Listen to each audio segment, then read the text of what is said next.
All right, welcome, ladies and gentlemen. It is Warhammer World Championship time. And we're going to be starting off with Evenstar versus Zablaski. This is going to be round of 32 matches.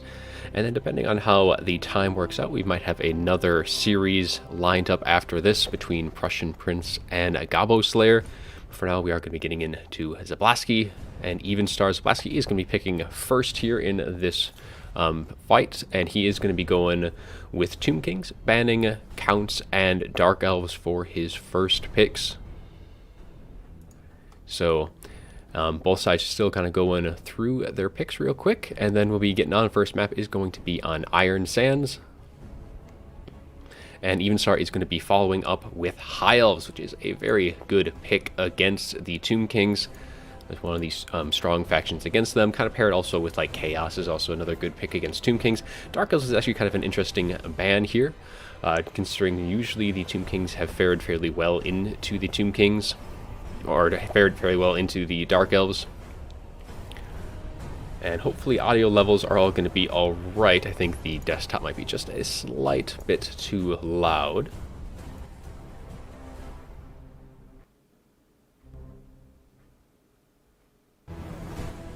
Oops. We'll just mute it. That's all right. We'll just use the in-game stuff for that. We will be joined by Prussian Prince here in just a few minutes, and then we'll be getting on into our first fight then. So hopefully should be joining on up here before this game does get underway. He was just going to be a couple minutes behind. Looks like both sides are kind of going through their army picks. Zablaski looks like he is pretty much ready to go, having a pick build already set for him. And then, yeah, just waiting on Evenstar then. Getting into game one. This is going to be best of 5, so it'll be some good fun with that. Looks like Evenstar is ready to go, so we'll go load right on in just a second here.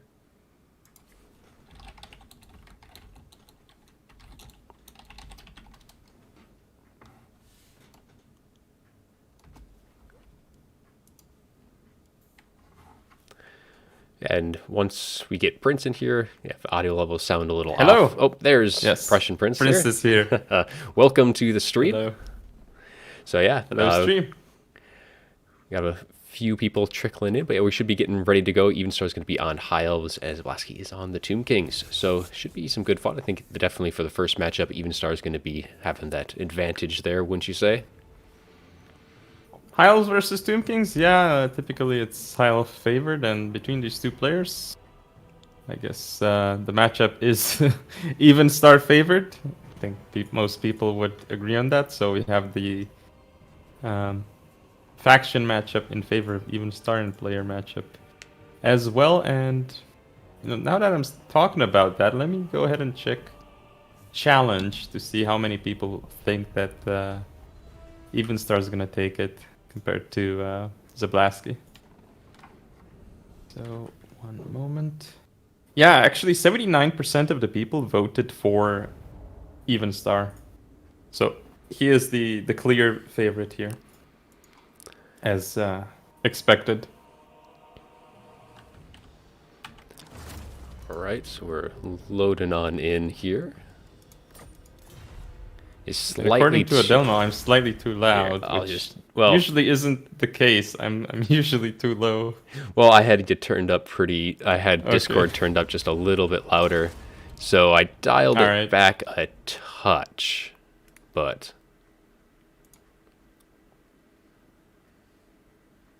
okay. Well, I can just adjust all that on my end. So hopefully that should be a little bit better now. Might have to turn up in-game audio. But yeah, I was going to see how that kind of goes. Might do a little bit of tweaking through this first game, but we should be able to get that kind of narrowed down just a little bit. So I'm just going to do some testing. La la la la. I am saying things. Chat, how do I sound? La la la. All right, so we've loaded in. Yep. I guess I'll leave it up to you to All right. decide I'll who go goes over. what. I'll go over the Tomb Kings first. Then, so for Zablaski's Tomb Kings, we are going to be having some sepulchral stalkers. We're actually going to be seeing 3 units of these. One of which is the Eyes of the Desert, so a very strong anti-large tool. Most of that strength is going to come from their range. We also do have the Chosen of the Gods, kind of good for, especially the Chosen of the Gods ROR variant is very good against the infantry. Kind of chewing through those with their spread shot, armor piercing. I believe they also have Shield Breaker. We have a Casket of Souls as well, which is a rather risky pick in this matchup considering bolt throwers are a fairly common occurrence. Actually, there's going to be double Casket of Souls as we have Grand Herotep Katep as he's going to be rolling in on his Casket of DJ action here. So he does have, looks like I see 3 spells on his kit. He's going to be bringing the Jazaf's Incantation of Cursed Blades. We have Incantation of Protection. Oh, actually, and Incantation of Righteous Smiting with also the Usep's Incantation of Desiccation. So a lot of spells being brought to him, especially considering he does have that Lich Staff, which gives that ability recharge. You usually only go as kind of the cheaper variant, so you just spam those to get that ability recharge. But bringing a few other tools, I guess it's going to be a little bit more expensive, but might be able to pay off for it. He also has, of course, his Arcane Conduit. Front line, we do have Skeleton Spears. We're going to be seeing some Tomb Guard mixed into the fight as well. 3 units of those, some more spears on the flank, just kind of keeping those Sepulchral Stalkers and the Chosen of the Gods up and operational. And a couple of spears going to be surrounding those caskets. But that's going to be it for the Tomb King. So, Prince, for the High Elves, what are we going to be looking at today? Okay, so we have Alariel the Radiant, as you'd expect. Oh, I am sorry. I've got So to. we have Arcane Conduit, Arcane Unforging, Star of Avalorn, Earthblood. For interestingly enough, we do have Life Bloom, but also Shieldstone of Isha, pretty cool. Isn't always brought because people do tend to cut that if they need the money. Still pretty cool item. We do have the Fireborn, which is our Dragon Princess. We have looks like 5 white lines of Grace, a bunch of Spearmen, I believe 4 of them, and also, last but not least, Star Dragon up in the air, and that's the build. Had to do that really fast because already we're seeing things going on here. Yep, and sorry that I forgot to take down the screen blocker there for a sec, but we do have that up now, so everyone should be able to see that as the battle does get underway. The White Lion's taking some initial volleys from the casket, but there isn't going to be any Casket of Souls here, so there's not going to be any bolt throwers, so those caskets are going to have a pretty fun time kind of taking things out, especially with all the anti-large on the Sepulchral Stalkers. I think that the Dragon and Alariel is going to have to be quite careful here. Looks like the Tomb Kings are pulling back, which is quite a good move. If they pull back their infantry line, it's not like they need to keep it up to prevent the archers from moving into range of casket or something, because there's nothing like that. So that's a good move. Chosen of the Gods are a bit far up, so I assume they're going to be pulled back soon. We have the engagement starting in several areas. White Lions of Grace up against Skeleton Spearmen, but they're so low. Like the front line of the High Elves is like already so tattered. A lot of them have taken a lot of HP damage. Yep, 3 of them have definitely been very depleted, but the ones that are quite healthy going to be engaging with those Tomb Guard, and I think they should be able to actually, they do trade very, very well in that engagement, and the Fireborn are getting a nice little catch into those Sepulchral Stalkers, but they do have another unit going to be firing into their flanks here, going to be kind of chunking them down pretty quick, and a nice breath attack directly above that casket, taking it down to half health. But already the casket has done, both of the caskets have done an excellent job so far of whittling down to that high elf approach. And yeah, and on your point, Kenny, there, the round of 64 almost completed. There is just one more battle left in that initial lineup. Okay, so for the engagement, we see the Spearmen moving up and engaging the Sepulchral Stalkers. That's huge. While the Star Dragon is actually finishing off that one Casket of Souls. Really good move. We haven't seen a Star of Avalorn yet from High Elves, but I suppose we will be seeing it soon. And, you know, I think that despite the early losses for the High Elves, the White Lions of Grace are going to be pulling it through. And the Star Dragon can still be healed a lot. It's only at around half HP. We don't even see its heal cap yet. And it's going to go down for Katep. So Katep's in a lot of trouble here. And there is that Star of Avalorn, going to be healing up that Star Dragon, pretty much getting it completely healed up from what it's been taken so far. High Elves sure would have liked to have probably gotten the Fireborn into that mix, but I think things are going pretty well for the High Elves here. Initial advantage was in the Tomb Kings, but I think they just went a little too heavy with like the Sepulchral Stalkers. I think it just one too many on those, needed a little bit more delay, and maybe one less casket as well. But I mean, they did do quite a lot of work in that initial approach, but only being able to use up kind of not even half of its ammunition. Though the Star Dragon is getting a little distracted right now as some more shots are able to land amongst the Spearmen and the Fireborn. And we are going to be seeing that Ushapti summon thrown into the mix as well. But yeah, definitely looking very strong for the High Elves. I don't see them really being able to bring down the Star Dragon anymore at this point. Wouldn't you agree there? Yeah, I mean, at this point, the Star Dragon alone could almost solo this. Well, actually it could, because the Ushapti is just a summon, so I guess it would be fine for it to do that. But yeah, this is looked really hairy, as you pointed out, for the High Elves early on. But typically that's how it looks like when you're being shot at by artillery, and caskets aren't really cheap artillery either, so it's going to be interesting to see in the post-battle screen if they actually paid for themselves or not. I'd argue that they probably didn't, but we'll have to take a look. Despite the damage that they seem to be doing, I don't think they paid for themselves, but we'll see. And as I was saying before, it's like they can't bring down that Star Dragon, but the Sepulchral Stalkers were able to stay alive long enough, even engage with those white lines, to put quite a major hurt on that Star Dragon. But yeah, at this point, I don't think it's going to be mattering at all. Once that Ushapti summon goes down, I think that is going to be pretty much army losses once that finally succumbs to it, or if there is one more Star of Everlorn in that back pocket to push army losses with the healing alone. I think is going to be pretty much what's going to be coming in for the outcome of this first fight. I mean, it's interesting. You know, Star Dragon did most of the work against Katep, and here comes Alariel to finish the deal. Yep, stealing his thunder. Yes. Everything disintegrates. Yeah, Zablasky concedes, seeing everything slowly disintegrating before his eyes. A very quick first fight here. The High Elf rush a little too overbearing for the Tomb Kings to really outlast. And while it looks like we had the Chosen of the Gods, the Sepulchral Stalkers, well, some of the Sepulchral Stalkers, the Eyes of the Desert did rather well. Both of the Caskets really didn't do all too much work. They had some good initial volleys. They were able to whittle down some of the White Lions, but there was just too many elite, or I guess mostly elite infantry of the High Elves still remaining, and just how well those White Lions trade into Tomb Guard just kind of really just didn't allow the Tomb Kings to last long enough to generate the value that they needed. And Star Dragon 3,000 total value, really getting a lot of damage in. Even the Fireborn did very well on top of that with 2,300. Yeah, I mean, that surprised me a lot, actually, because those are two very expensive targets that you would think they would easily get focused down by the Stalkers, the Ushapti Greatbows, so you think there'd be stuff to shoot them down, and they still got this much value. So, like, it's quite impressive, actually. But I do think that Zablasky put too much into his skirmish contingent, even though I'm no Tomb Kings expert.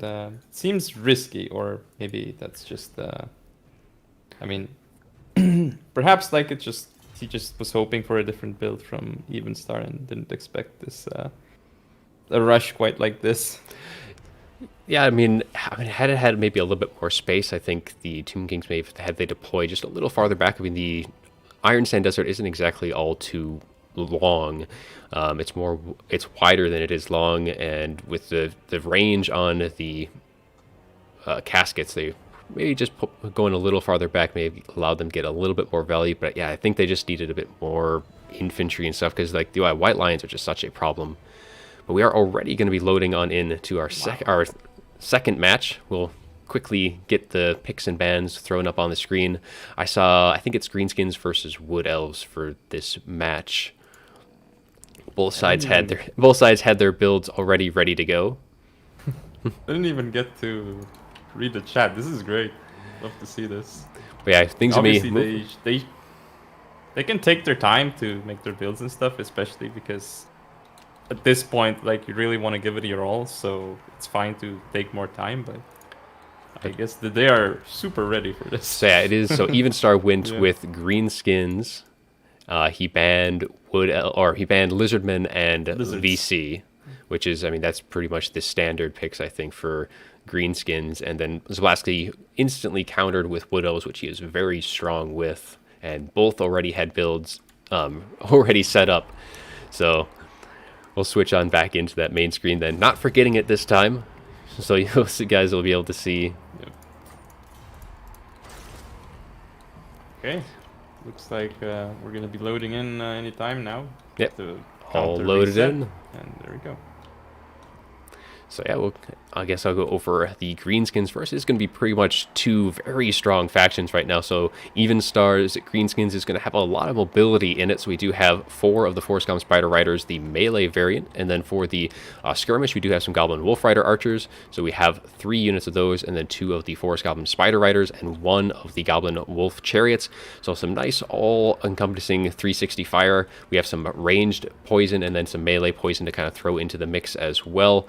For the frontline infantry, it is going to be Orc Boys for all of it. We do have the 8 Peak Loonies, the ROR, Night Goblins Fanatics, and they are unbreakable. They have that Fanatics cast. We are going to be seeing Skarsnik for the Lord, who is going to be bringing just the fermented fungi, and Giant River Troll Hag has Spirit Leech, and I believe that is Fate of Yuna with Mither. And then for the rest of the monstrous units, it is going to be Stone Trolls throughout, as they're going to be taking position just behind these forests, kind of try and shield themselves as much as they can from the incoming Wood Elf fire. But yeah, 3 Stone Trolls going to be hoping to tank that and kind of regen through all the damage incoming their way. And now, Prince, for the Wood Elves, what are we going to be seeing? Well, looks like we have quite the kitey build here. So we have the Sisters of Twilight up in the air, with also Spellsinger of Life hidden with Earthblood, Shield, Regrowth, Power Stone, and also the Flesh to Stone.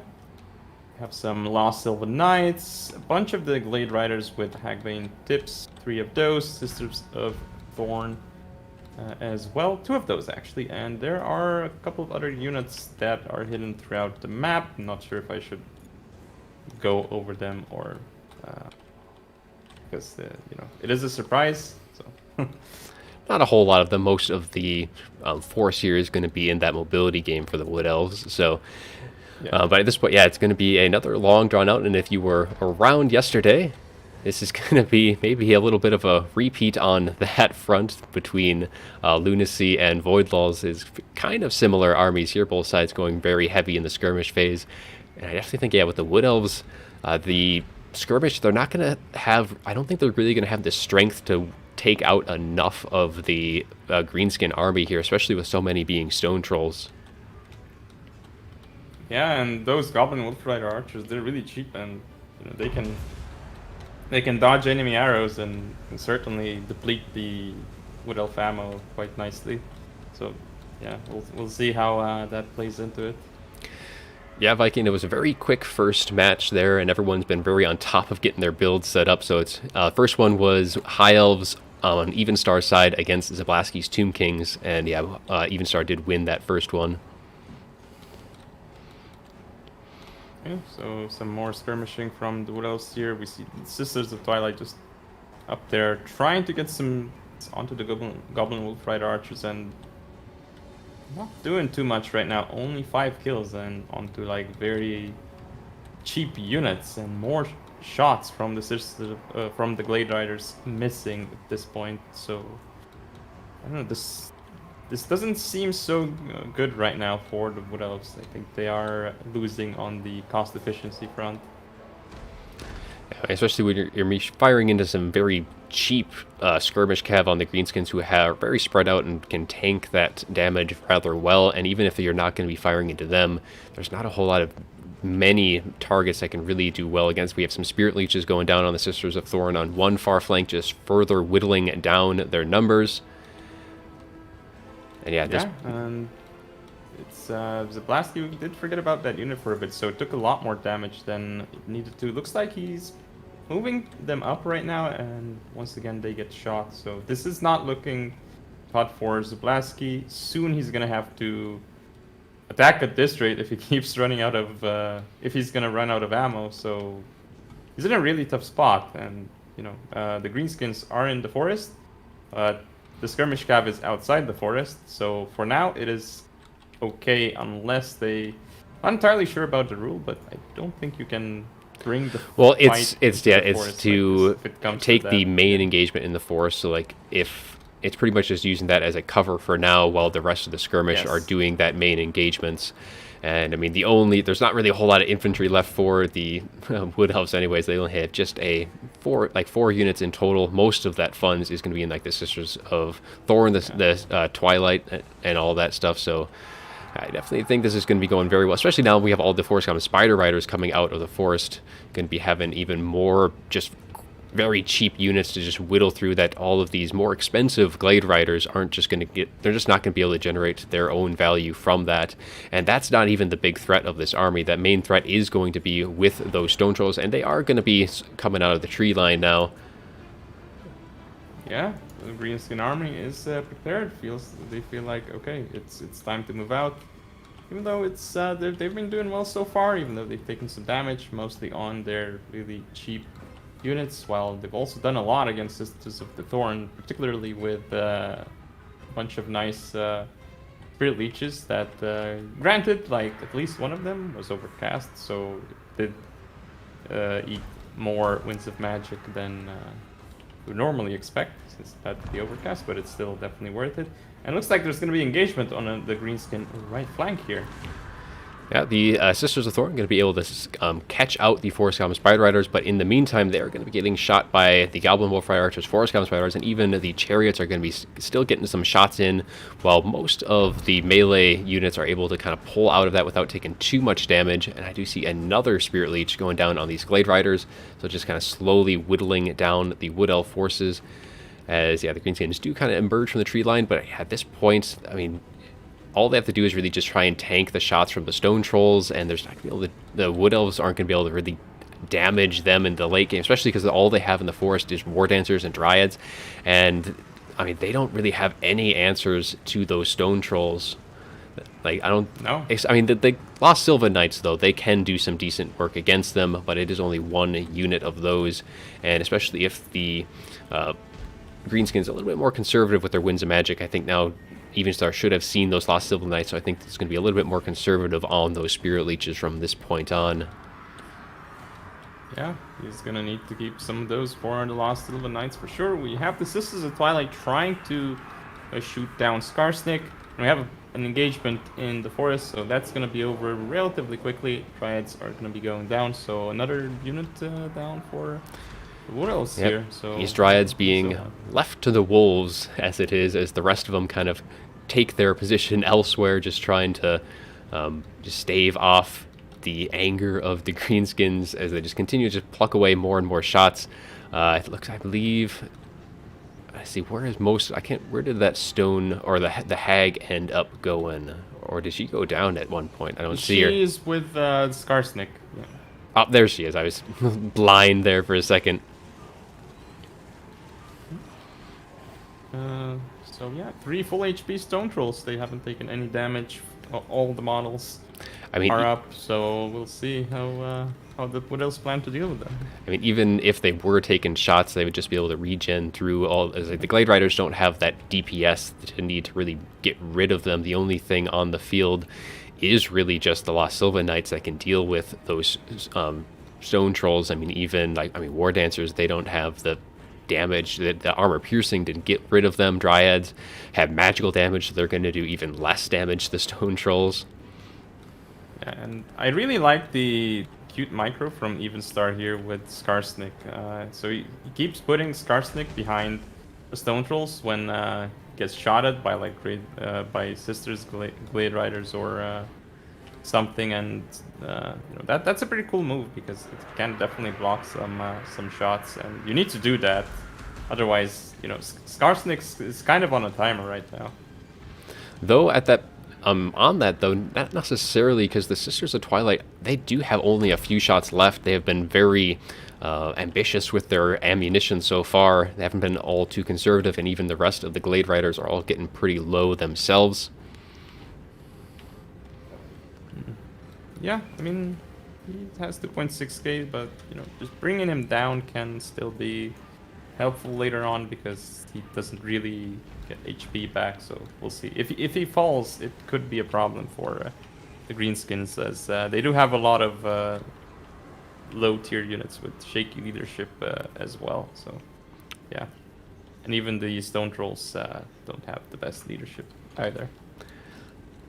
I mean, in terms of like leadership, like debuffs, though, I mean, Sisters of Twilight do have Fear, and then of course you have the Lost Sylvan Knights who have Terror, so that's going to be one of the units that can maybe hopefully break it, but it's going to have to get a good surround off, and just how many Greenskins forces that they have left.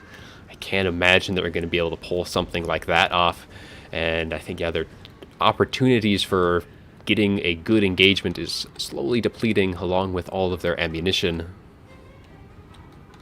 Yeah, so I think the only way for Wood Elves to win at this point is to somehow kill Skarsnik, and after killing Skarsnik, you need to like terror out everything and chase it off. that would be like one of the only ways to win this, I think, and it's looking increasingly less likely with each passing moment, with each ammo spent from the Wood Elf units. And at a very shortly with, I think, maybe one more bit of, yeah, they have one more shot, the Sisters of Twilight.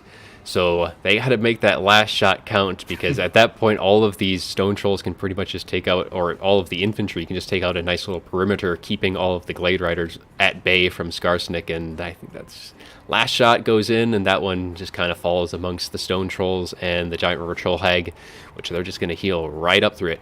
So yeah, Hank, the guest here, is going to be Prussian Prince. So yeah, he's going to be joining me for this cast today, and then he'll be playing right afterwards against Gobble Slayer, so we'll kind of switch on over to that after this one. There is a little bit of lag right now from what I can see. Oh, it's, yeah, just a little normal. Yeah. Quite happy with how smooth it has been though so far. So yeah. Both in terms of how quickly the players have set up, but also like with the in-game lag, because it's running pretty well so far. Knock on wood. Yeah. I hear some wine going down from the Greenskins.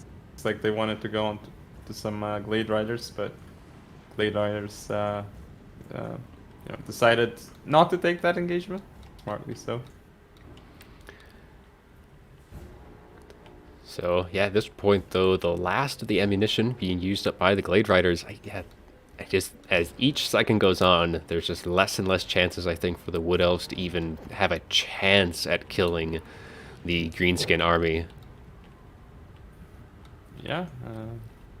Again, Stone Trolls still in good shape. 8 big loonies, the rest of the infantry. Oh no, I had to jinx it because it's starting to lag pretty bad.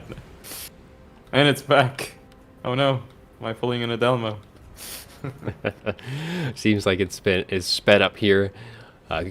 The Wood Elves, though, they're gonna have to start engaging though at this point. You have, let's see, we have 2 rounds of ammunition on one of the Glade Riders, and then that is it in terms of ammunition. And it's about to go downhill, in my opinion, here for the Wood Elves a lot quicker. Yeah, the balance of power is still relatively even, but on the actual state is not that even. It is definitely Greenskin favored, because the Wood Elves are running out of ammunition, and that was really their tool to win this game. Well, one of their win conditions, I should say, the main win condition. So they're gonna have a, let's say, like a pretty small chance of victory here. It isn't impossible. I mean, they still have so many units, so if perfect string of actions happens here, they could still potentially win, but it's gonna be really, really, really tough. Here comes our first engagement. Looks like we are going to be getting a Spirit Leech, though. Going to be hitting those Lost Sylvan Knights. Might be able to pull off some of its models. I would imagine we might be trying to get a little bit of a heal from the Spellsinger, who hasn't really been having anything to really target so far this fight. Though it looks like instead it's going to be electing just losing 1 model, I think, from that Spirit Leech by the looks of it. That loss of their HP per model definitely going to be hurting for that Spirit Leech. But now here is going to be that final engagement. We are going to be getting a little buff on the Lost Sylvan Knights, Flesh to Stone, giving themselves 60 armor as they do engage with 2 Stone Trolls. The Giant River Troll Hag and that frontline War Dancer is going to be taking a lot of damage. But we do have that Fermented Fungi going off, as well as a Fate of Buna, everything going down on those Lost Sylvan Knights. That is pretty much the Wood Elves' win condition at this point. So this part of the engagement, I think, is going to decide the outcome one way or the other. Yeah, I'm not sure about the way the Wood Elves took this engagement. I would have preferred like just 'cause they're engaging in multiple places, whereas I think they should have engaged in like one part of the battlefield and just quickly route that off. Like for example, where they're killing the Orc boys right now, is not taking a full frontline engagement, so to speak, which is what Yeah, seems like happen now. I definitely agree. Wood Elves didn't have the quantity to hit the entire line. They had to hit at a centralized point and just kind of use their mobility, which they have pretty much forfeited at this point. That was also a nice Luan, which we saw earlier from the Greenskins, which I think took out quite a lot of the War Dancers. Now they're routing. Lost of the Knights still up. Still have Flesh to Stone on them. That's really lasts quite a while. And they still have 22 models left. They only lost one model in that entire melee engagement, so that is one of the benefits, especially with the healing that they'll have. If they are patient, they should be able to get some heals off, but I don't know if they took regrowth or not. I know they do have Earthblood, as one was on them earlier on. But yeah, balance power, definitely not in the Wood Elves' favor. I think it is just about to push over that final bridge as it hits army losses in a few seconds, though that River Troll Hag is getting terrified off, along with a lot of the Greenskins in this localized. That is going to be leaving two of the Stone Trolls and Scarstick all by their lonesome. Yep. So actually, at this point, it's pretty much over, but I do want to point out that we have like Zablaski mentioning something in chat, which is forest camping. Now, yeah, not a referee, so... Well, that was when like, Evenstar pulled out, was when that comment went down, pulled out of the forest that he was sitting in before. So that was a while ago on that chat. Oh, okay. I just noticed it. Well, I don't know. If there's an issue, like... I think normally the way we have it is people can mention it after the game. Because if you mention it mid-game and you're wrong, like it kind of makes it awkward for everyone. You want to do it after the game, just play it out, and then like you have the referees look at the replay or whatever, and that's the best way to deal with it, I think. Yeah, and I don't think it was a problem in this one because it was being used for cover while he was still engaging with a lot of his other units. So in this particular case, I don't think that was an issue there. But yeah, that's the second game in the books. Evenstar does take this, update the scorecard, and hopefully we can go over everything before they are already ready for game 3. But so the Giant River Troll Hag got almost 2,000 value. I mean, massive Spirit Leeches. So that helped a lot. Yeah, Spirit Leeches, the Fate of Buna at the end on those Lost Silver Knights generated a lot of value, even if it didn't really kill anything. It did a lot of damage. Even the Stone Trolls, considering they didn't really get to fight that long, one of them got almost 1,500. Whereas on the other side, yeah, Sisters got 2.5k, and a lot of that is onto Skarsnik, who never died. So it's the Wood Elves expended a lot of ammo there and didn't end up helping them, despite looking good on the damage value of Sisters. Lost Silver Knights doing great. Expected. Yeah, the rest of the units not really. It's just an issue of like the ammo utilization and the way the engagement was done at the end there with how Zablaski took it. But yeah, I don't think I have anything else. Zablaski was making that comment in the comments, wasted too much ammo not on Skarsnik. Definitely one of those factors there. I think, pretty much any other target just wasn't going to generate value. I think he tried taking out those chariots before, but just wasn't enough to really make a difference in the outcome there. Yeah. So the thing about targeting single entities is they're not like a regular multi-model unit, like an infantry unit or whatever. So you either kill it or you don't. With single entities, so if you expend ammo and it has it's still alive with 10% HP left, it's pretty much wasted ammo because it's not like lowering the HP of a single entity makes it fight worse or something like that. Its combat efficiency is the same. Whereas if you do that on a multiple multi-entity unit, like I don't know, some, well, even like say stone trolls or cavalry or something, that's going to hurt their efficiency because they cannot revive their units like say the undead factions can. So that is lost efficiency for the rest of the game because you're missing those entities. For single entities, yeah, you gotta kill them if you focus on them. So what Zablaski ended up doing is he did say that he wasted too much of his ammo not on Scarsnick, but technically he wasted too much ammo on Scarsnick because it didn't get him the value. So it works both ways. Yep. So yeah, this next matchup though, we don't have any picks just yet. But I think Zablaski's going High Elves. It looks like we're going to be on River Amaxon as well, so a little bit more forest can be thrown into the mix here.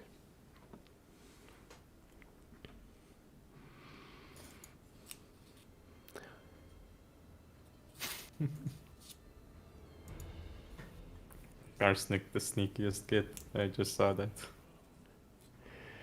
Sorry. Yep. Like he just changed his lord from Scarsnick to Grom.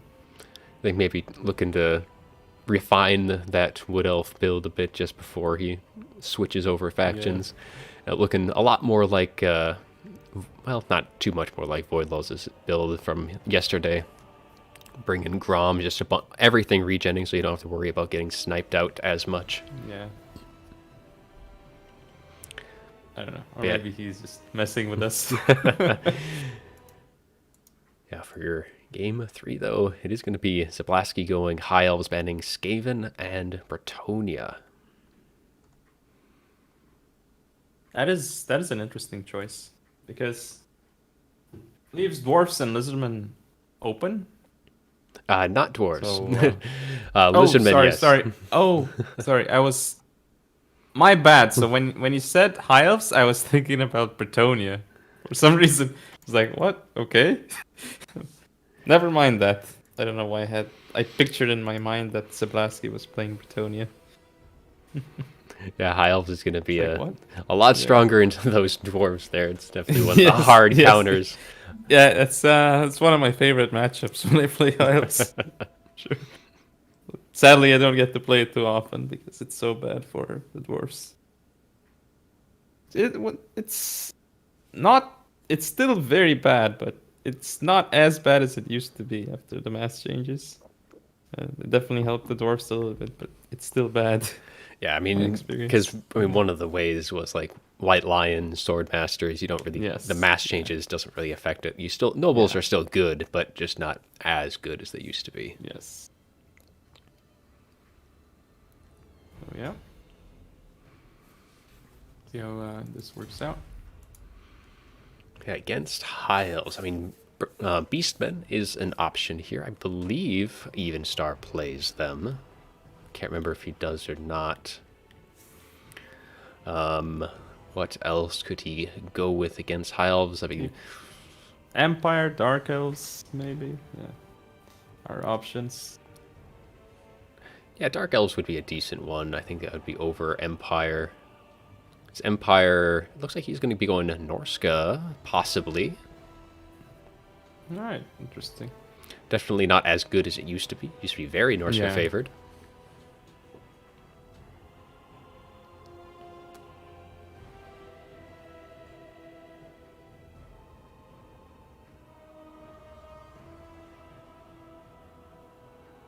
Okay, Evenstar is still thinking about it. Think he's, I mean, it just looks like he's refining his build, so I think he's going to be going Norska. But in a best of 5, like, so it's very different compared to like a best of 3. You can't just pull out your best factions like just on a whim or something like that. Like you got to plan out the entire best of 5. So even if you have like potentially a really good faction that you could use against your opponents here, maybe you want to keep it as a first pick or something in one of the next games. So there's a lot of things to think about here.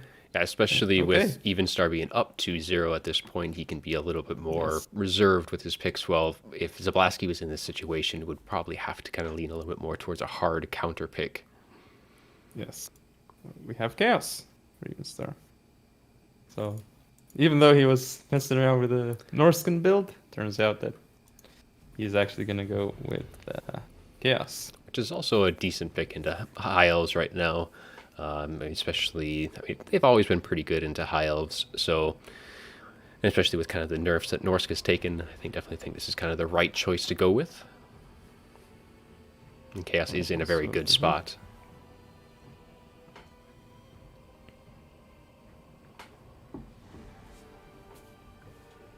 Okay. Well, Zablaski's already. Evenstar. Well, looks like he has a build ready. Maybe he'll change it. Maybe he won't. But so far, looks like challenge is correct with the 79% for Evenstar. Although there have been quite the upsets so far in this tournament. Yes, yeah, we will be going over that bracket a little bit too here, because there are some big ones at that. Yeah, and also this match isn't over. Like it is still possible to have a reverse sweep here. It's never out of the question, even though that's very, very unlikely. And especially, I mean, with this matchup, with how Evenstar's been playing so far, I definitely think the odds are in his favor right now. We definitely don't want to be counting out Zablaski just yet. He is still quite strong, especially with the Elven factions. So, loaded on in to our next one. We'll just wait for the contestants to load in. Yes, I'm also in. Looks like there's a lot of nice vegetation on this map, I guess, and like mostly the buildings though, actually, no, not the vegetation. Will aid. Pretty cool lizard stuff, I think. Is it lizard stuff? Yep, this is Lizardman. This is in the jungles of Lustria. Yeah. Nice. I don't have the debug cam on now, actually, so I can't go anywhere I want to. I switch it off every time I'm loading in right now, just for casting. But yeah, there is plenty of forest. Yeah, Kenny, that is right, but that is going to actually provide a bit of cover for what Evenstar has brought. Was able to see that as he was making his army. So yeah, for Evenstar's Chaos, we do have that Hell Cannon. So Hell Cannon, most likely going to be expecting that to be taking cover behind that forest, be firing up and over. And then we do have a lot of Skirmish Cav, as we do have two Marauder Horsemen with throwing axes, and then we have some Marauder Horsemen as well. So we have 4 of those. We have the Demon Spew Forsaken ROR, so they do have poison, in addition to their being very good at just dealing with infantry very quickly. We have Chaos Warriors with great weapons for that front line to help kind of chew through any potential Phoenix Guard boxes or any of the more elite units. Those Swordmasters, I do believe, will be able to beat them in that engagement if there are those on the other side. Some Chaos Marauders on the flanks, and then Sartorial, the Everwatcher, going to be the Lord here. Sartorial is going to be bringing Searing Doom. We have Plague of Rust, as well as the Scroll of Power, so minus 60 ability recharge, and he only does have Stand or Die. He doesn't even have his Arcane Conduit, so that Scroll of Power, kind of an interesting pick there, I guess, really kind of looking to just be able to hit Plague of Rust on multiple targets at once to kind of bust through that front line. He does have his Metal Shifting Lore passive to add to that armor piercing and base weapon damage, and then he has a Feral Manticore up in the sky. And that is it for Chaos, 2 Feral Manticores. And now for the High Elf Army, what do we got to see against Chaos? So we're going to have to go over it really quickly because I think the players are ready. So we have Teclis, that is the Lord choice for the High Elves here, with Sword of Teclis, Bonfire Convocation, Potion of Shiroi, Regrowth, Enfeebling Foe, and of Amentok, Greater Arcane Conduit, Live Safari, Wild Heart, and Flame. Then we do have 2 Flame Spire Phoenixes up in the air, one of them being on each flank. We do have a skirmishing contingent of 4 Illyrian Reaver Archers. In total, we have the ROR Dragon Princes, as well. It's the Fireborn. We also have some other units hidden and sprinkled in throughout the map, like for example some modern sea guards. We have more silver helms with shields, and yeah, that's about it for the house. I don't think I missed anything. So again, it's quite the kite build from the halves here. We'll see if it works out. Yeah, but buckle up. This is gonna be another long match by the looks of things. As yeah, it is a all mobility. We have like there's 2 Lothern Sea Guard, or 2 or 3 Lothern Sea Guard, very spread out across the map for Zablaski, just for a little bit of like just ground force and something. But man, they are very spread out. The Flamespire Phoenixes are probably going to have to be trying to focus down that Hell Cannon, though the Lyran Reaver Archers should be able to dodge most of that incoming fire. It will still force the High Elves to at least respond to that. Alright, Reaver Archers targeting the... Ooh, they're going to get hit. Yep, they do get hit. Actually, is that only one entity dying? So, yeah, not the best Hell Cannon shot, but still... Phoenix coming in, getting actually hit here by these Marauder Horsemen. Is it gonna go down and poop on these Horsemen? Looks like, yep, that's what it's doing right now.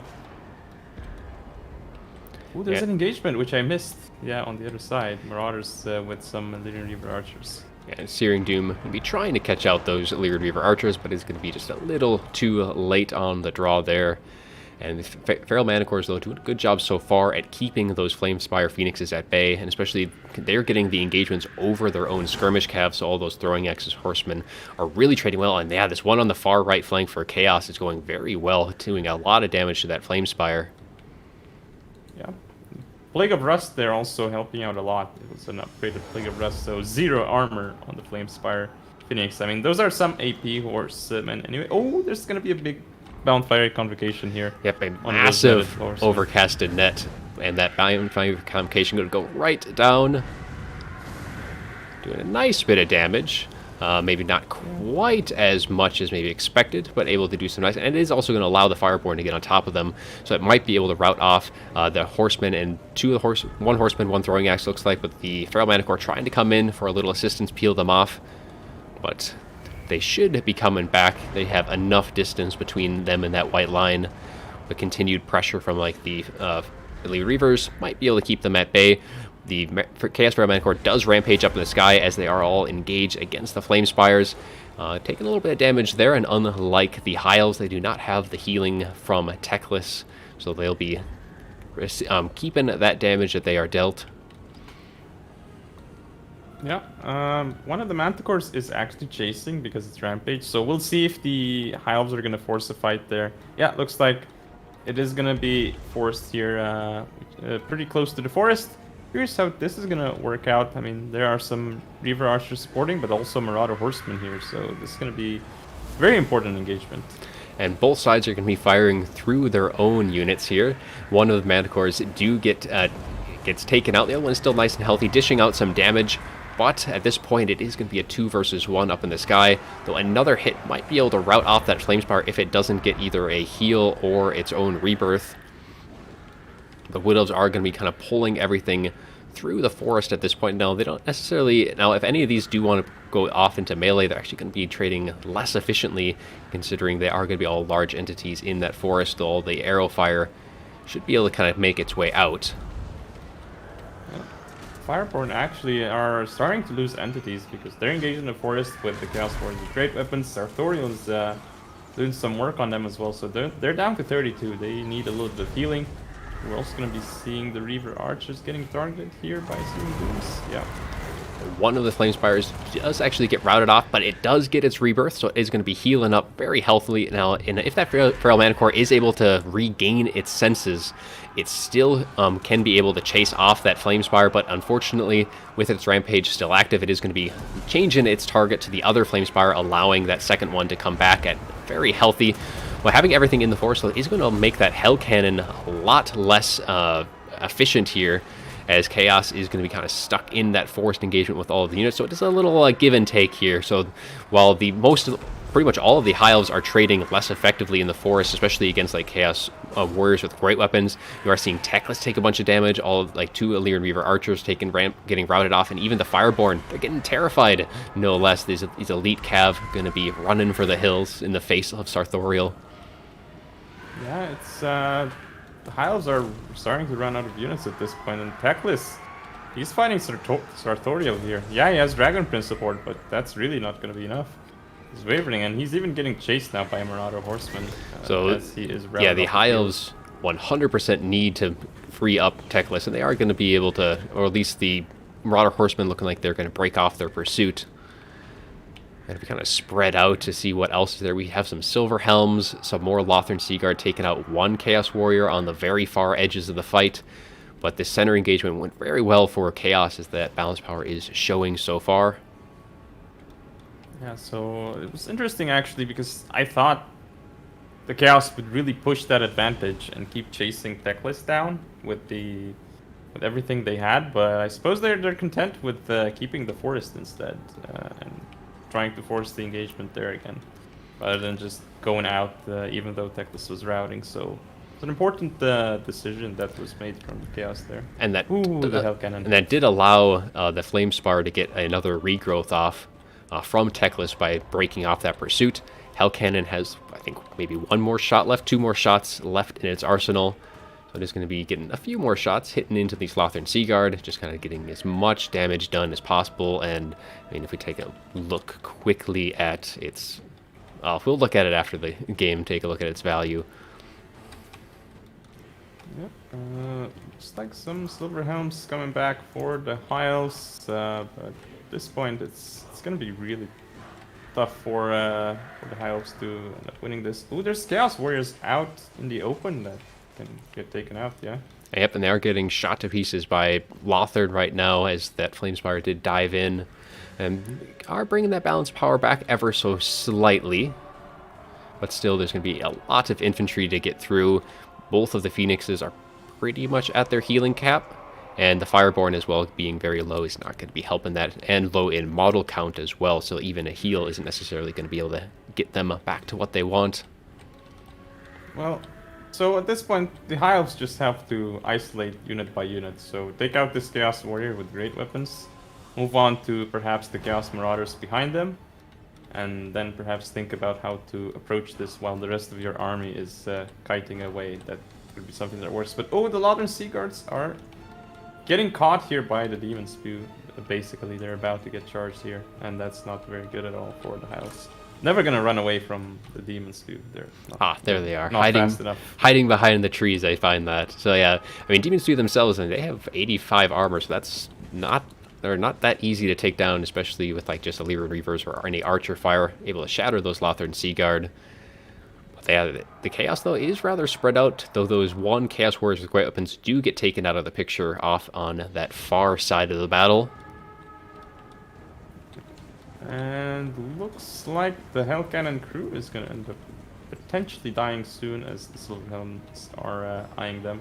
However, they have done their job. All the ammo has been spent, so all that's going to change is just balance the powers just slightly, I suppose. Though they are unbreakable, and they do have, well, 30 armor. I thought they might have a little bit more than that, but with how low the Silver Helms are, they might actually be able to win. But another catch by the High Elf forces, getting these Chaos Marauders, 1 more unit isolated and taken out completely. Both the Flamespires able to terrify these guys off, and then they should be able to wrap things up with their mobility. And Chaos, yeah, they really do need to condense, because they are slowly getting picked apart here by the High Elf forces. They are able to chase off a lot of their range units, but yeah, there's still 2 Phoenixes and Teclis, who is slowly healing himself up bit by bit. Yeah, and there's no ammo on those Marauder Horsemen almost, so it's gonna get more difficult to deal with these Flamespire Phoenixes. Are there any halberds left on the field? There were no halberds were brought, but you have to keep Chaos Warriors and the Demon Spew with Sartorial. Those 3 units need to stay together. It looks like we are going to be getting a net and a fiery convocation by my guess as the follow-up. And here it is, and against the Demon Spew, this is one of those very important units left for Chaos that needs to stay alive. And with this unit taking a lot of damage, see how much it takes. Taking about a third HP. Definitely going to be helpful bringing them down. But still, yeah, that is going to be another unit taking a bit more damage. A few more drops from those Flame Spires, just trying to take them down below that half health threshold. As more shots can be just slowly plucking away at them. They are unshielded, but that 85 armor will be able to help them tank that just a bit better than most.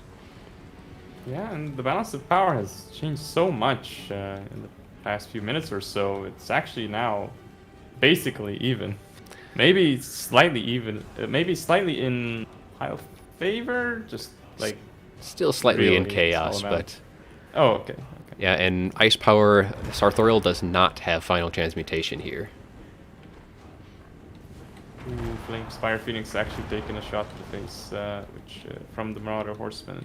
That was the final volley on those units. Is there any? Yeah, there's one more volley from the Marauder Horseman, and that's it. And the Reaver and Reaver Archers also have only one bit of ammo left. But we do have some Lothran Seaguards. There was just one unit getting chased off. The other one is going to be returning. Fireborn get a little charge into the Marauders. They'll be cycling in and out. And the Flame Spires going to be trying to hunt down that last of the Chaos Feral Manticores. You do get a Plague of Rust, though, so with that Feral Manicore turning and firing, might be able to get some damage off onto the Flame Spire, but is not going to be enough to win that aerial engagement.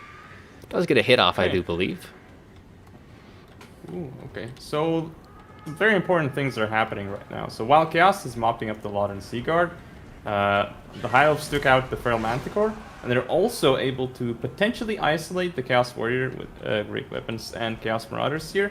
We'll see if they can take him out before support comes. It's going to be quite difficult because, for example, those Dragon Princes, they're really, really low. If they were full HP, maybe they could have isolated these units and killed them off really quickly, but it does not look like that's going to be the case.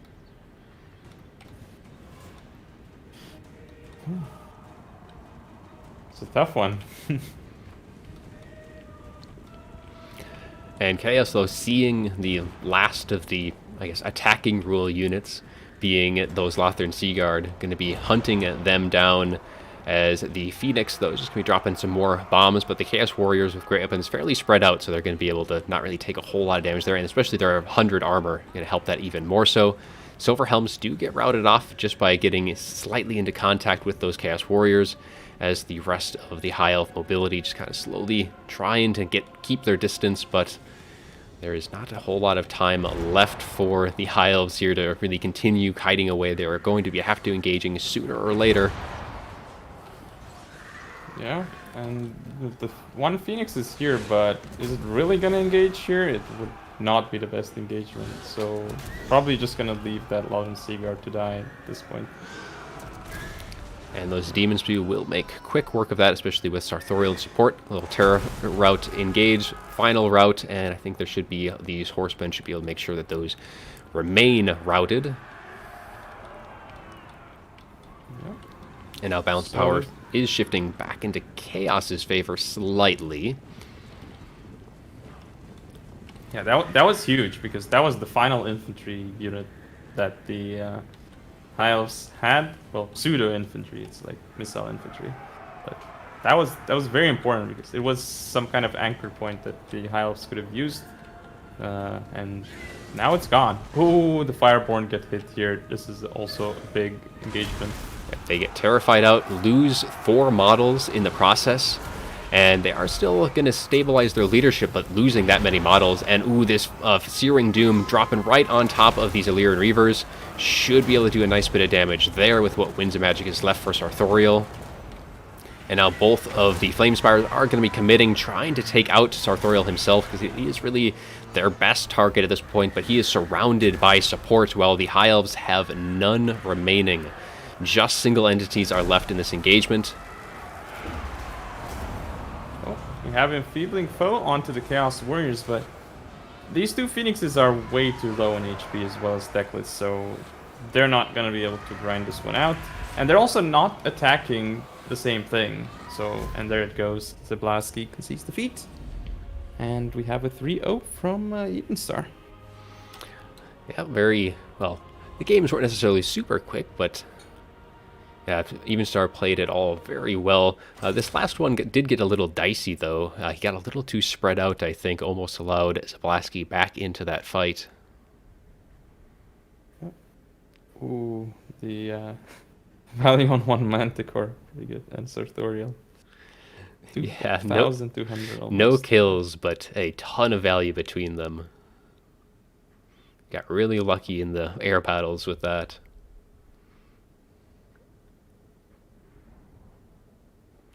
Wise, I mean, Demon's Spew getting 1100. Great Weapons getting 1,800 between him, and Sartorial 2,600. So lots of value on Chaos's side of things, especially considering both of the Phoenixes got completely healed up all the way to their healing caps on both sides. Yeah, and they still technically didn't pay for themselves, even with all that they did.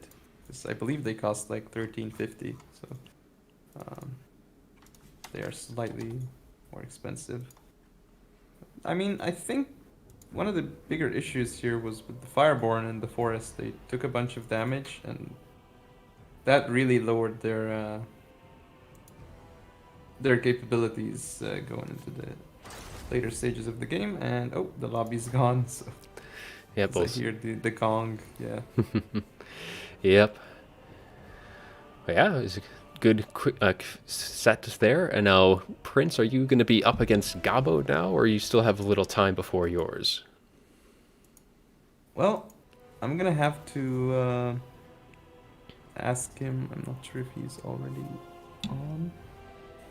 He is online, so hang in there for a second. Let's see Yeah, let's see if we're ready to what go he for this says. next Yeah. one. Yes, Kenny, these are going to be best of fives. All of the playoff bracket is best of five except for the semifinals and finals. Actually, no, just the final and the third place is best of seven. Yeah, Viking, the Fiery Communications, I mean, that was about as good a cast as you could have gotten them, but it just, unfortunately, was against the Horsemen, there's, didn't do as much in, like, the Demon Spew, even though it hit the entire unit. They have 85 armor, so they can tank that just a little bit better.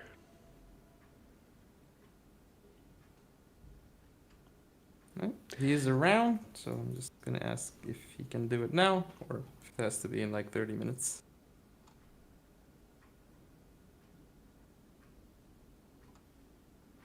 So, Kenny, this isn't necessarily, and depending on, because Prussian Prince and Gabo Slayer have another match, which I think was initially scheduled to start in a half hour.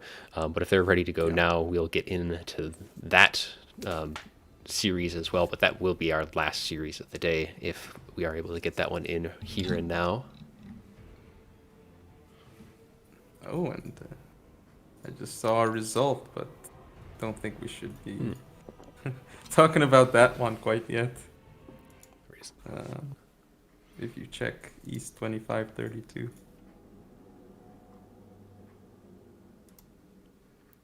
Let's see.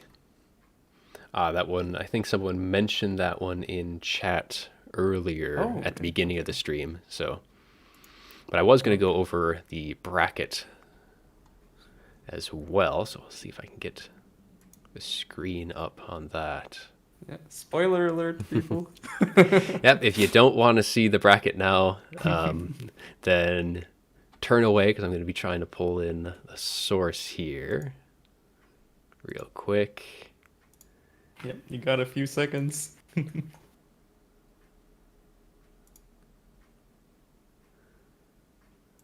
All right.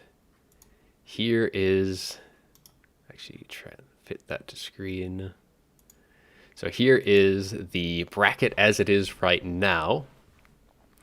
So there's going to be quite a few upsets here. Most notably, you're going to be seeing Talaxdal and Soothsayer has fallen to 0 in rather convincing fashion at 3-0. And yeah, the first one was Dark Phoenix going 3-1. TTR, which what he goes by Tutorial is a name you might recognize him by. He's a Korean player. Was able to beat Super Munchkin and is going to be facing off against Hand Samurai, who took down Felix in a rather nice series there, going all the way to game 5. We have Slayer moving forward against Twitty Conway. I think I did have Twitty Conway winning at least one game. Another one of the upsets, though, we're going to be seeing in that round of 32 is Flying Taco has fallen to Slayer. And then, unfortunately, that was my pick for going all the way, taking the final, I believe. Actually, no, I had Crabbling winning, but I think... no, I can't remember exactly. I had Flying Taco going all the way to the finals, one way or the other. Unfortunately, he is already out, and Slayer is going to be advancing, and he will be facing off against Evenstar in that round of 16. Rest of the results, we have Zablasky and Rame. Zablasky did take that 3-1. And of course, Evenstar beat Legion 3-0. Energized beat Rizel, and then Heisey, who was able to beat Soder 3-1, took down Energized in a very nice series here. So he'll be making it to that round of 16. Moving further down the bracket, Magic Yang, who again I think was one of the ones I had kind of moving forward, was taken down by Spherichasm in a very nice series going to Game 5. And for further results, most of the round of 64 have been played. Falcon winning kind of as expected there. Saphir was able to beat Zakby Sane. Rawlog beat Dark Turtle. Dark Turtle actually had a very good set of games up until this point. Kind of surprising seeing him drop 3-0. Slade X, as I streamed that one or casted that one last week at some point, won his series. Iron General winning as well. And actually, I think did all of the round of 64 are now completed. I think Spherichasm was that last one of the round of 64. So that was that series up ahead. And yes, James, if you play a faction, then you cannot replay them again after that point. The same thing with bans. You cannot repeat bans. Skandar is probably one of the other more notable drops, losing to Shidoku. Well, Shidoku is a very good player anyway, so that's not necessarily too much of a surprise. Vicious Satsuma lost to Ice Power, and then Ice Power continued his winning streak against AC Bork, advancing to the round of 16. And so he has some very strong series there. Ulrich Rawl, this was probably one of the ones where it was on Bruce is a very capable, very good player, but seeing Ulrich Rawl drop 3-0 was probably one of the surprise there, expecting him to at least take a game or two off of Bruce if he was going to end up losing that series. They're both very good players. But then Newport is probably one of the other, maybe kind of a surprise, but Newport has been doing very well. Was able to beat Nameless Order and then beat Bruce as well 3-2, so been doing fairly well on his side. Bob Man was able to win. He will be playing Anyage, who did beat Live City, had that casted this past weekend. Anyage is a very good player there, so that actually should be a really good series. Kind of looking forward to that one. Bob Man has had some very good games so far. Nothing too convincing, but should be very fun. Crabbling beat Blackthorn. He's going to be playing Imperator in the next game here, so that should be a fun one to be seeing. Both are very good, of course. Imperator was able to beat Hanotis 3-0. Alfredino beat Takoyaki 3-2. That was I would like to be seeing that series as well, because Takoyaki, he was in my group 2, or the last group. He had some good games there. Voidlulls beat Lunacy. Gobbleslayer beat Helios. Now is going to be playing Prussian Prince if available. Actually, I think I have a little message that I should check before. Yes, he is available. I didn't want to interrupt you while you're going over the bracket. Oh, okay. And then, Up. The game's up. All right, so we are going to be getting into the next one. So that is the bracket overview real quick. So now we'll get back to the main screen and we'll get into that lobby.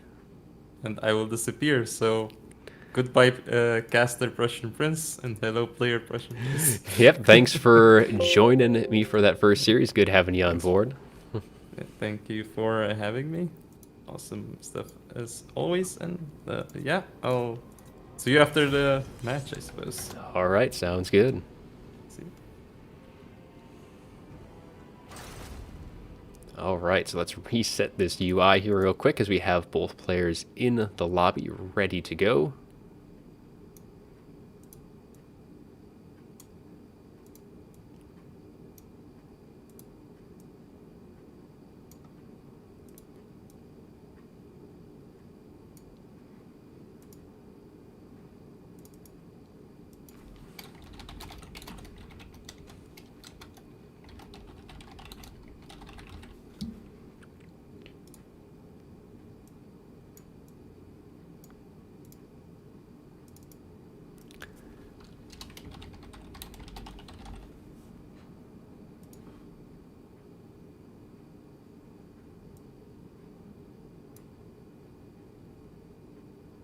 All right, now let's update this score to show 0-0, and we'll be getting on in pretty quick here.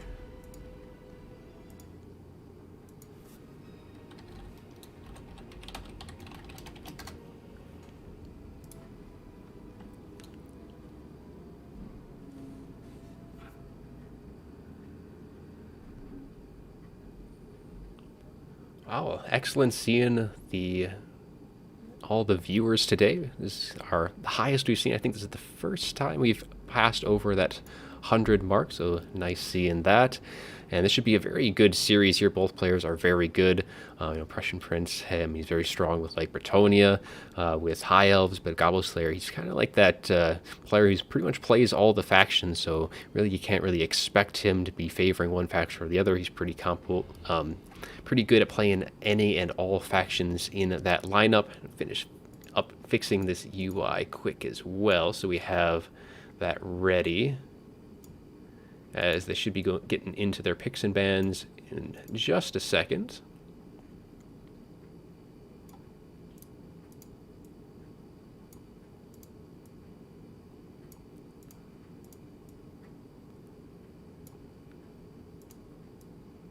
All right, so that's ready.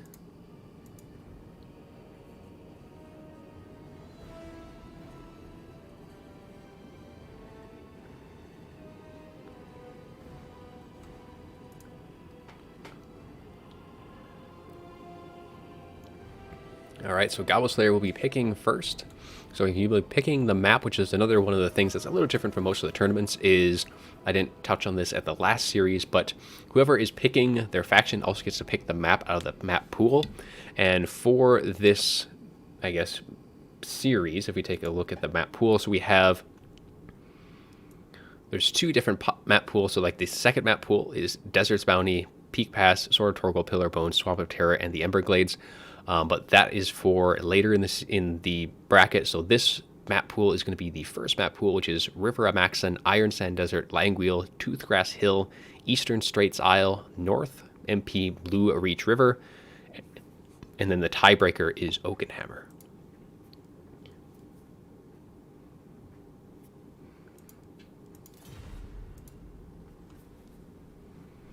So Gobble Slayer is going to be going Bretonia, though, for his first pick.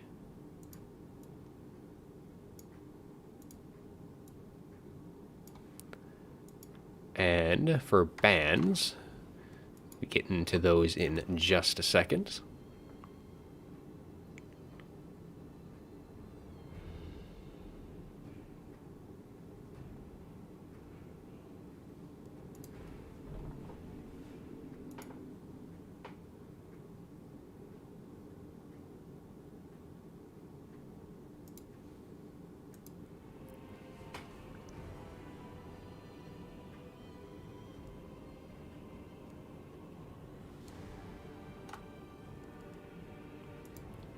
Gobble Slayer still thinking about his bans a little. Bretonia is a very strong faction to kind of start things off with.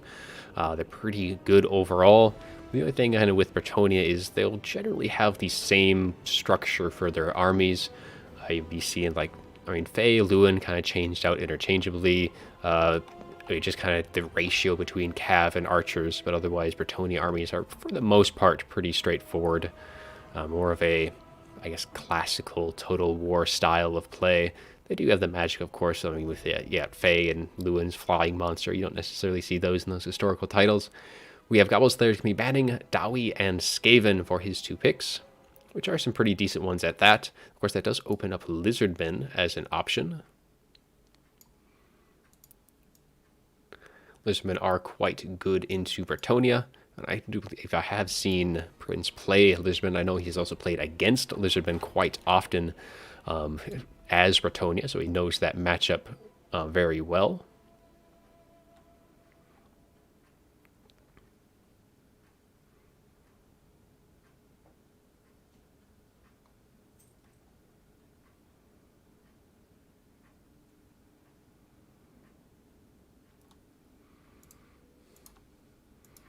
Yeah, for the Norskin roster there, I think I've seen, it wasn't an official army list. I think it was a fan-made one, but it was pretty well done, and I think it had something similar to like it was like shield baiters or something like a Valkyrie type unit.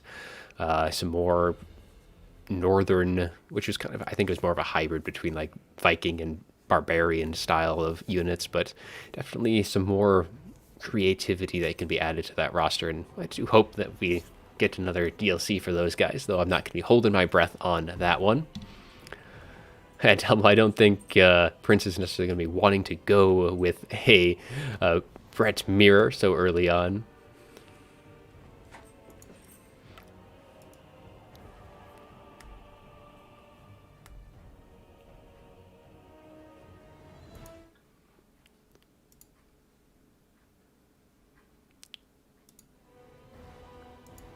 Oh, Adelmo, you called it, though. It is going to be a Brett Mirror for the first one. So, despite me thinking that that wasn't going to be the case, Prussian Prince is going to be going Bretonia. So we do have a Bretonia mirror here. So it's going to be a lots of cav. Should be a lot of fun to see. It's probably one of the more technical. I say that it's going to be just a massive cav fight. By my estimates here, on both as kind of playing to Bretonia's strength. How could this happen to me? Gabo Slayer cries out in agony.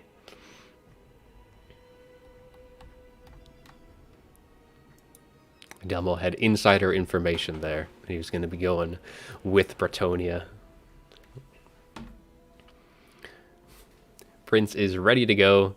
So just waiting on Gabo Slayer here to finish up his build. And we'll be getting into game 1 of this best of 5 series between Prince and Gabo Slayer. This is going to be another round of 32 fight. And to see who's going to be moving on to that round of 16.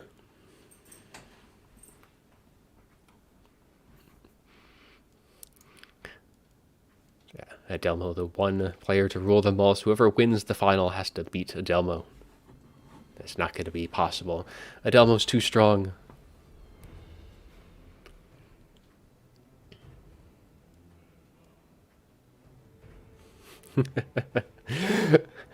The old Adelmo curse.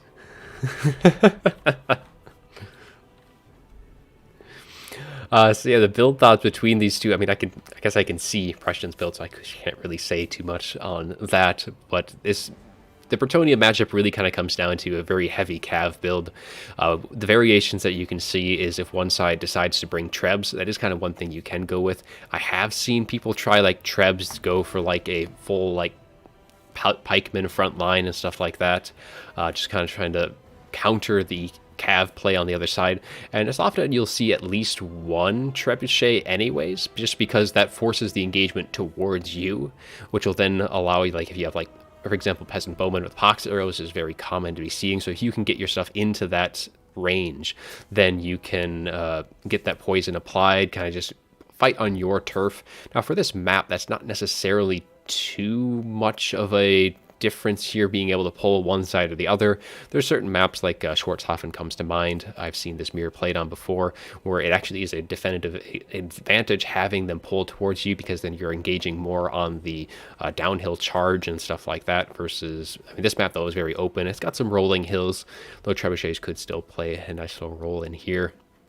But you're most likely going to be expecting to see like the Fae, her debuff, and that Drain really helps with that. She does have that favor of the Fae as well, so that plus 40 melee attack is very good in, now like especially if you do it on elite knights, which it's very common to see Grail Knights here, which is one of those elite cavalry, which is a little less common in most matchups, but this is one of the ones where it's like they don't have that big risk of like, you're not going up against any gun lines, or the halberds even on Bretonia aren't really that strong. So it could be it's probably very expecting to see that heavy cav in this builds here. Prussian Prince is still ready, while Gabo is still trying to figure things out here.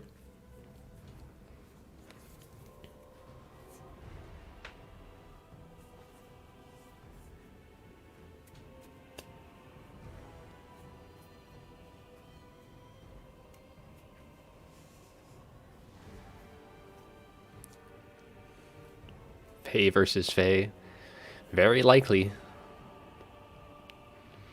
Fae is, yeah, probably especially, I think, Well, like both sides have, like the Fae has some debuffs, has the Favor of the Fae, the Chalice of Potions, while King Lewin has the Sword of Corone, which is a debuff in an AoE around him. It's a little less constant, like the drain from the Fae is just so good because there's going to be like blobs of cavalry, and just draining that over the course of the fight is going to be very helpful. Though if you do have King Lewin, there's a good chance of being able to take that arrow, and you can then pick and choose those engagement. So that's very good then for that front. I have to kind of just keep it as general as I can for these builds here, knowing one side or the other. But yeah, that's pretty much what I've seen for all the different play styles. I've seen this mirror like maybe a few times total. So yeah, like the common denominators though. Fae, Peasant Bowmen, sometimes Trebuchets, but normally not in any large numbers. Yeah, Grail Knights.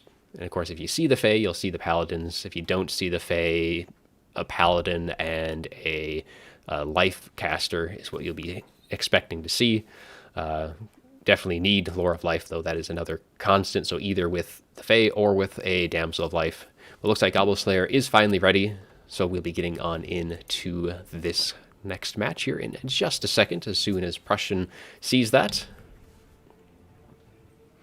Yep, pretty much only the two generals are viable. You have other lords for Bretonnia, just you don't see them.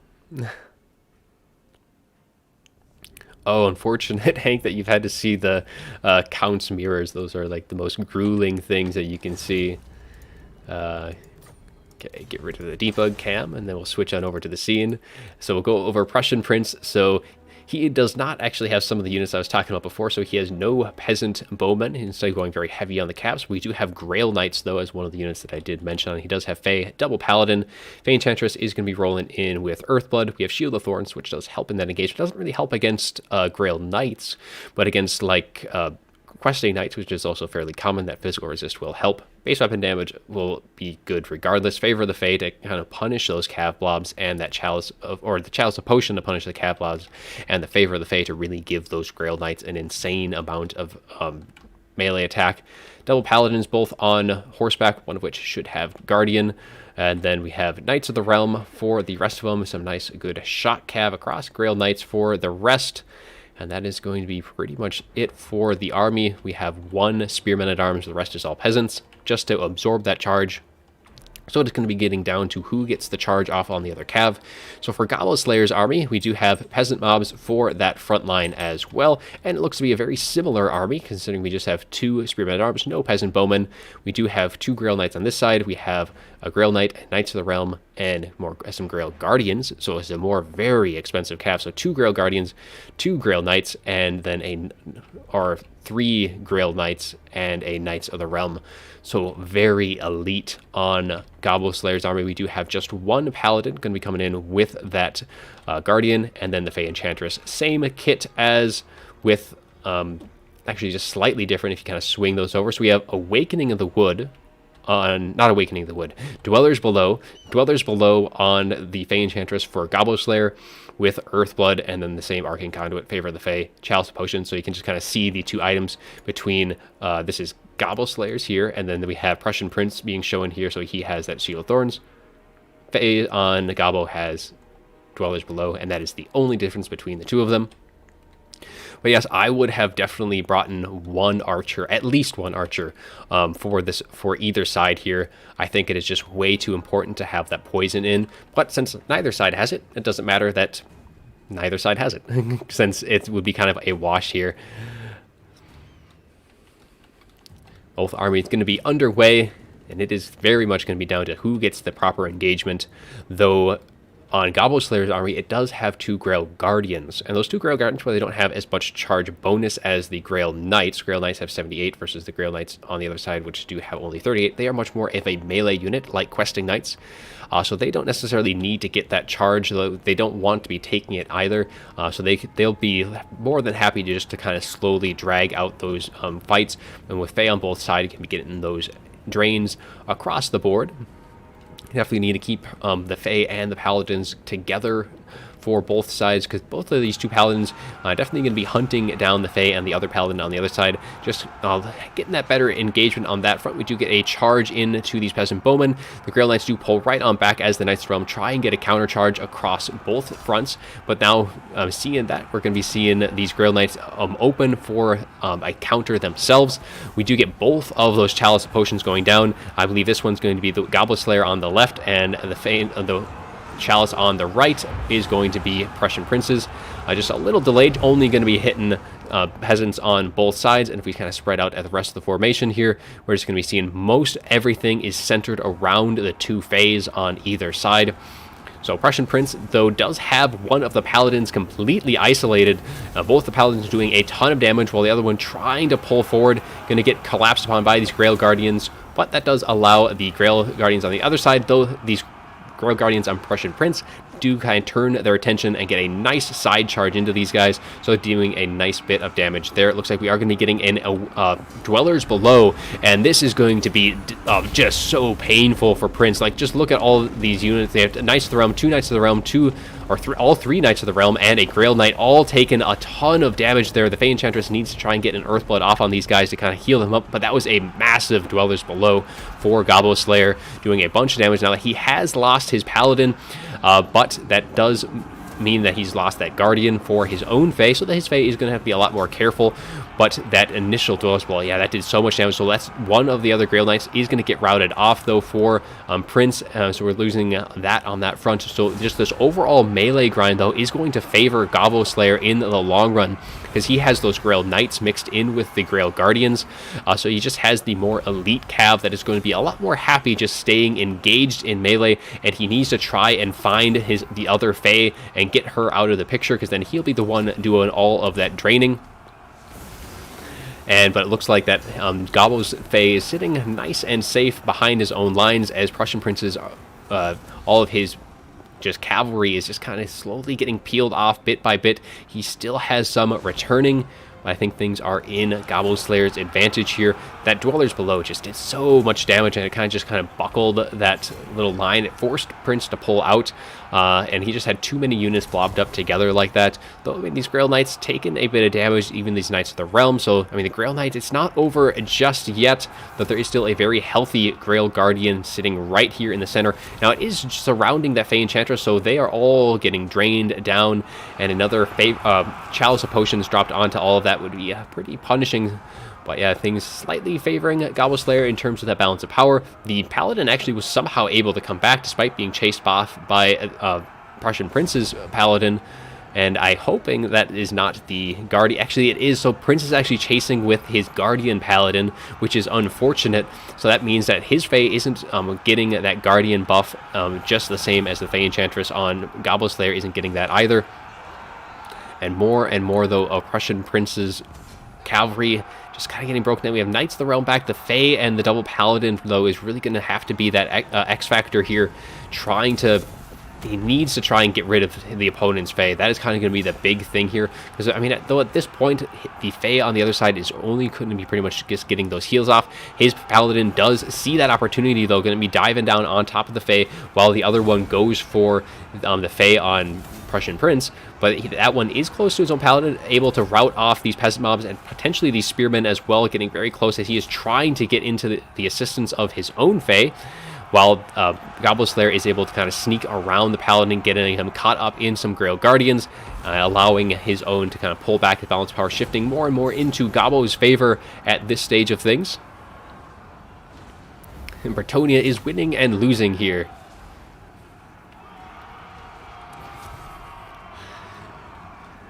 Seeing another one of those Chalice of Potions dropping down into Prince's line. He is able to pull out his units, and really at this point, I mean, there isn't a whole lot left for Prussian Prince to really have a say in this. Now, if he can get a very lucky Chalice of Potions, he should have one left in that back pocket. Or if he is able to get a good snipe off on the Fae, could bring this back. But yeah, things looking very bad for him, just in terms of the overall numbers, the quality of the cavalry that is left. Those Grail Knights and Grail Guardians, and there is that Chalice of Potions dropping down, but Goblet Slayer is on top of it, able to pull things back, And despite that opening up the door to get take rid of, actually that is just the opponent's paladin, the Fae has been able to get nice and off into safety for Gobble Slayer. And I think that is going to be just about it. Prince is going to be losing that first game. I don't think there's any way to really deal with all of this cav here. And the Fae will be able to drain it, but yeah, I just think it's a little bit too much to deal with.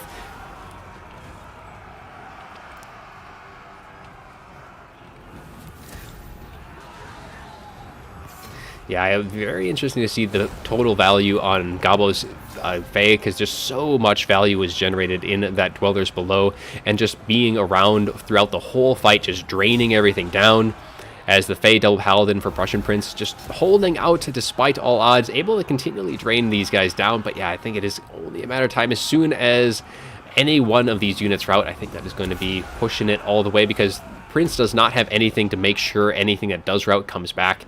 It is all just Gobbo Slayer army surrounding the Fae double paladin, though it is kind of slowly peeling units off bit by bit. The Grail Knights, Grail Guardians, all getting drained down. These Grail Knights might be going pretty soon here, and away goes those Grail Knights, fighting to the very bitter end, and Grail Guardians getting drained down. It might not be over just yet. If these two Paladins are able to get some nice hits onto the Fae Enchantress quickly and hold that balance of power before going the other way, it might change things just a bit, but the Fae gets a little too separated from her Paladins here in that late game, and that charge from the incoming Grail Guardians might just be enough to break it, though it has freed up the Paladins and the Fae Enchantress and able to kind of pull things back, so I don't think the battle is just over yet. I mean, it's pretty much just all peasants and the Fae, but one of the Paladins does end up routing, and the rest is wavering, and the glimmer of hope there at the very end just evaporates in the face. Oh, I just realized I didn't update the scoreboard on this side to fit the new text. Ah, darn. That's okay. It didn't block anything. Oh, that was actually pretty close at the end. The Fae on Prussian Prince almost brought it back.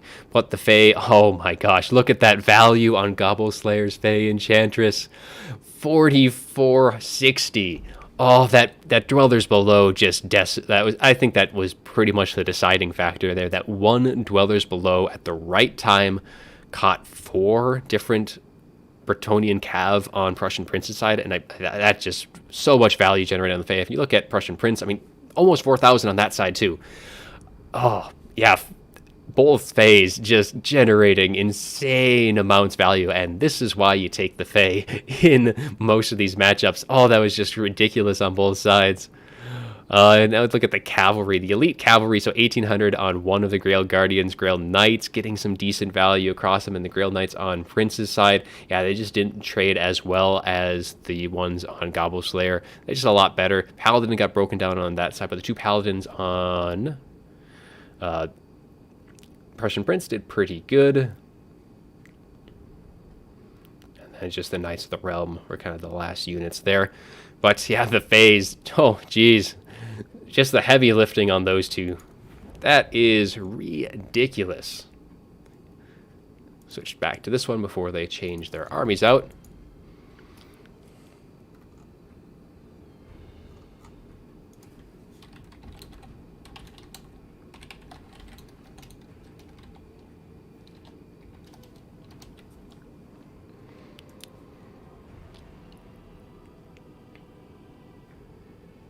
Yeah, Viking, that is also true. The Shield of Thorns that Prince had brought was pretty much a moot point because, well, it had a little bit of a benefit. It just, that entire physical resist was a waste used with all of those Grail Knights and Grail Guardians because they all have magic damage. They just are able to bypass through that entirely. Now, for this next one, it is going to be on Toothgrass Hill. Prussian Prince is going to be going with Greenskins. No surprise there. Very strong faction to be picking. And then he's going to be banning VC and Lizardmen, pretty much the common bans in this matchup.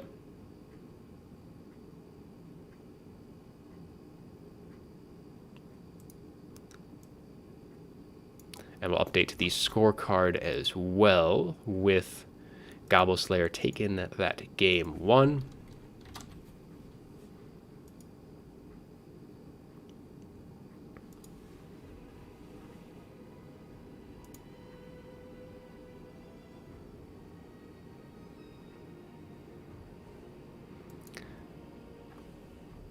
Another mirror? Do I see another green skin mirror round 2? Or I guess it's just going to be an entirely mirror series. That's all they are allowed to do. Is just it's got to be greenskins, and then whatever Gobbo Slayer goes with, it's got to be a mirror for Prince on for the next game as well. But I mean, Skaven could be a potential pick here. It's kind of even on that one. And then, I mean, Tomb Kings can.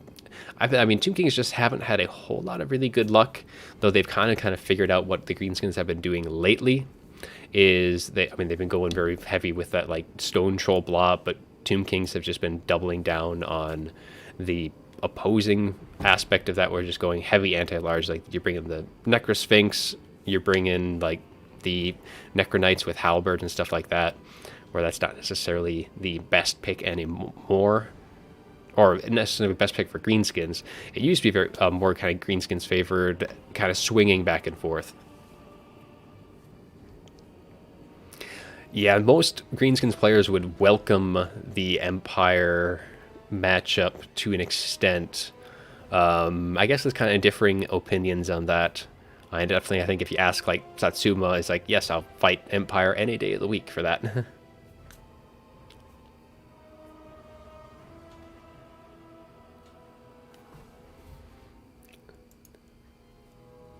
Gobbo Slayer is still thinking though about his pick. What to do against the greenskins.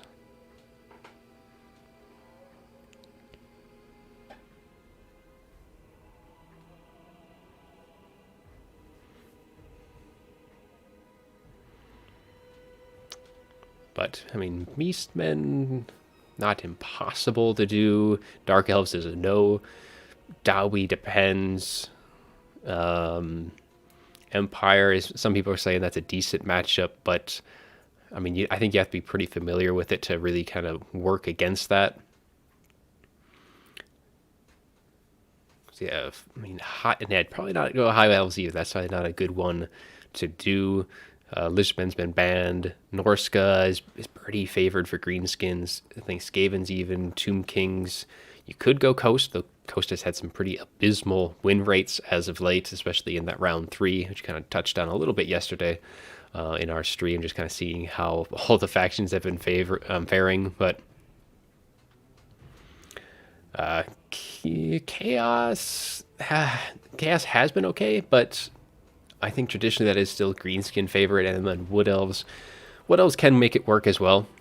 But I think, yeah, as I think Viking is saying, Tomb Kings or Coast is probably the ideal ones. But Toothgrass Hill probably does not. With Coast, you're supposed to not be going too much with cannons. You're going to be going, if you're going to be going artillery, you're going to be going mortars. So that could be okay in this map. But Greenskin Mirror, honestly, is probably one of the better ones. It is going to be Toothgrass Hill, so Prince is just refreshing the map there.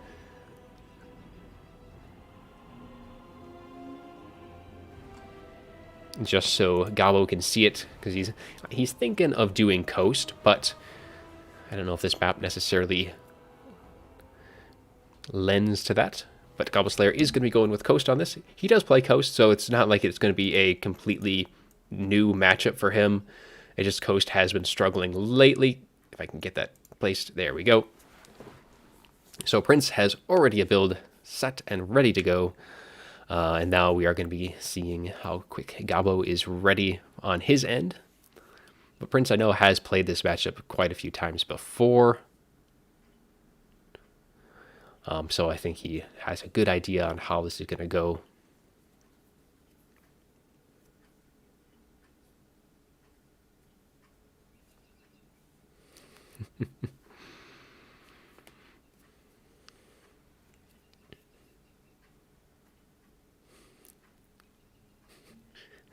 Oh no. Achilles and Adelmo both have the curse. Don't let them speak. Silence them before it's too late.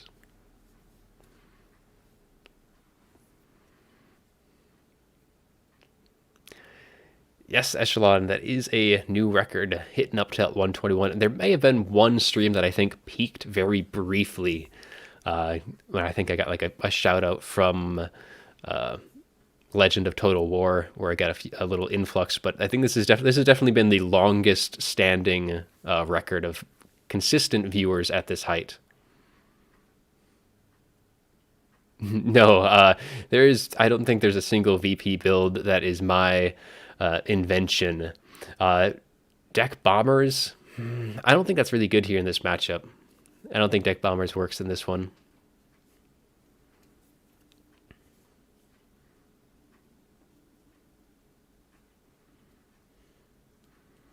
I mean, deck bombers, you can use them in Tomb Kings can work. And then, I mean, that's really the major one that I know actually they're useful in. Most of the time, you don't see deck bombers. The handgunners are just so good, especially if you're trying to deal with like different lords and stuff like that. But bombers against greenskins is like, especially like savage orcs, all of their archers, with the exception of like the goblin archers, are very loose formation. So bombers not going to be as helpful here.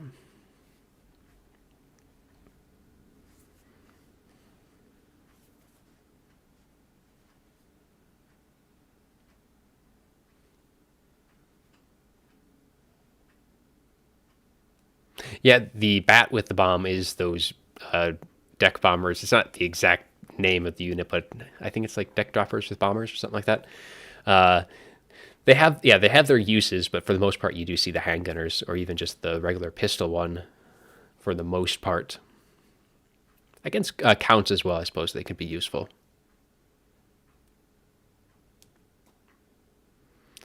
And Anticity has all the builds with VP. He's another being entirely when it comes to that faction, where the win rate that we've seen from the round 3 for Coast, his is like the exact opposite of that.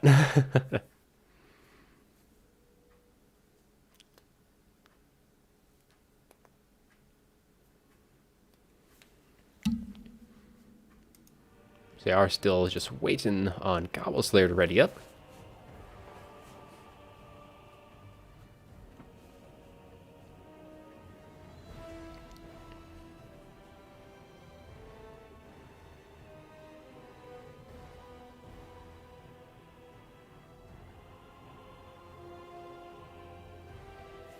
Just gotta check Discord quick. Oh. Just another notification.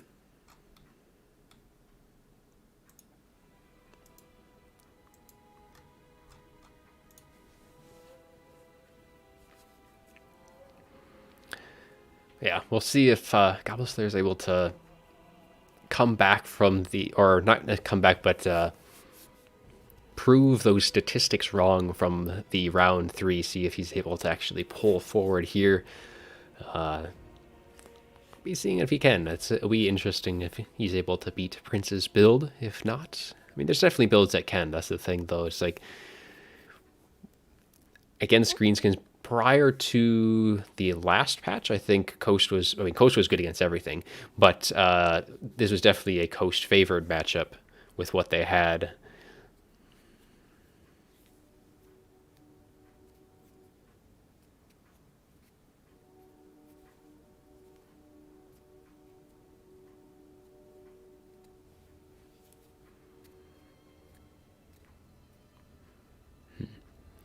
Right, hopefully Gobbleslayer is ready pretty soon here, so we can get on into our next game.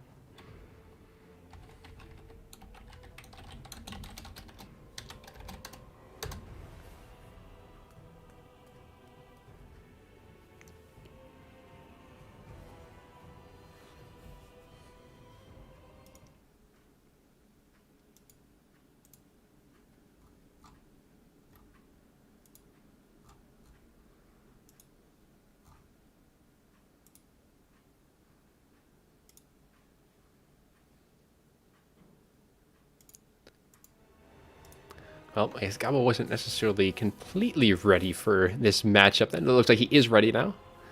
So we'll see what he's got cooked up for this matchup in Game 2 between Prussian Prince and Gobbleslayer. If you're just kind of joining in recently, this is our second best of 5 series. We did Evenstar versus Zablasky in the first set, and now we're doing Prince and Gobbleslayer. These are all best of 5s. So load on in. Switch over the scene, and let's go over what Prince has for his army of the Greenskins. So he's going to be going fairly heavy in the Archer build. So we do have some Savage Orc Error Boys. We have 5 units of those. We have a couple of Night Goblin Squig Hoppers, one of which is the Durkit Squigs, and they do have that little bit of extra missile resist. So against Coast, getting that missile resist, especially against like deck droppers, which is a fairly common pick here. One of these was, I think these are all Forest Goblin Spider Riders now.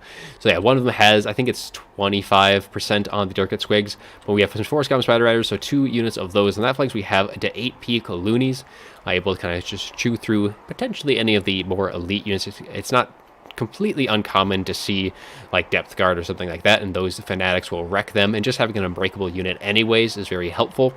We then just have Savage Orcs for that front line. We'll be able to kind of chew through that all those zombies as quickly as possible, just kind of get through into that back line. And of course that physical resist also helps, so they do have that 25% physical resist despite having 0 armor, so they're a little bit more tanky than you'd expect.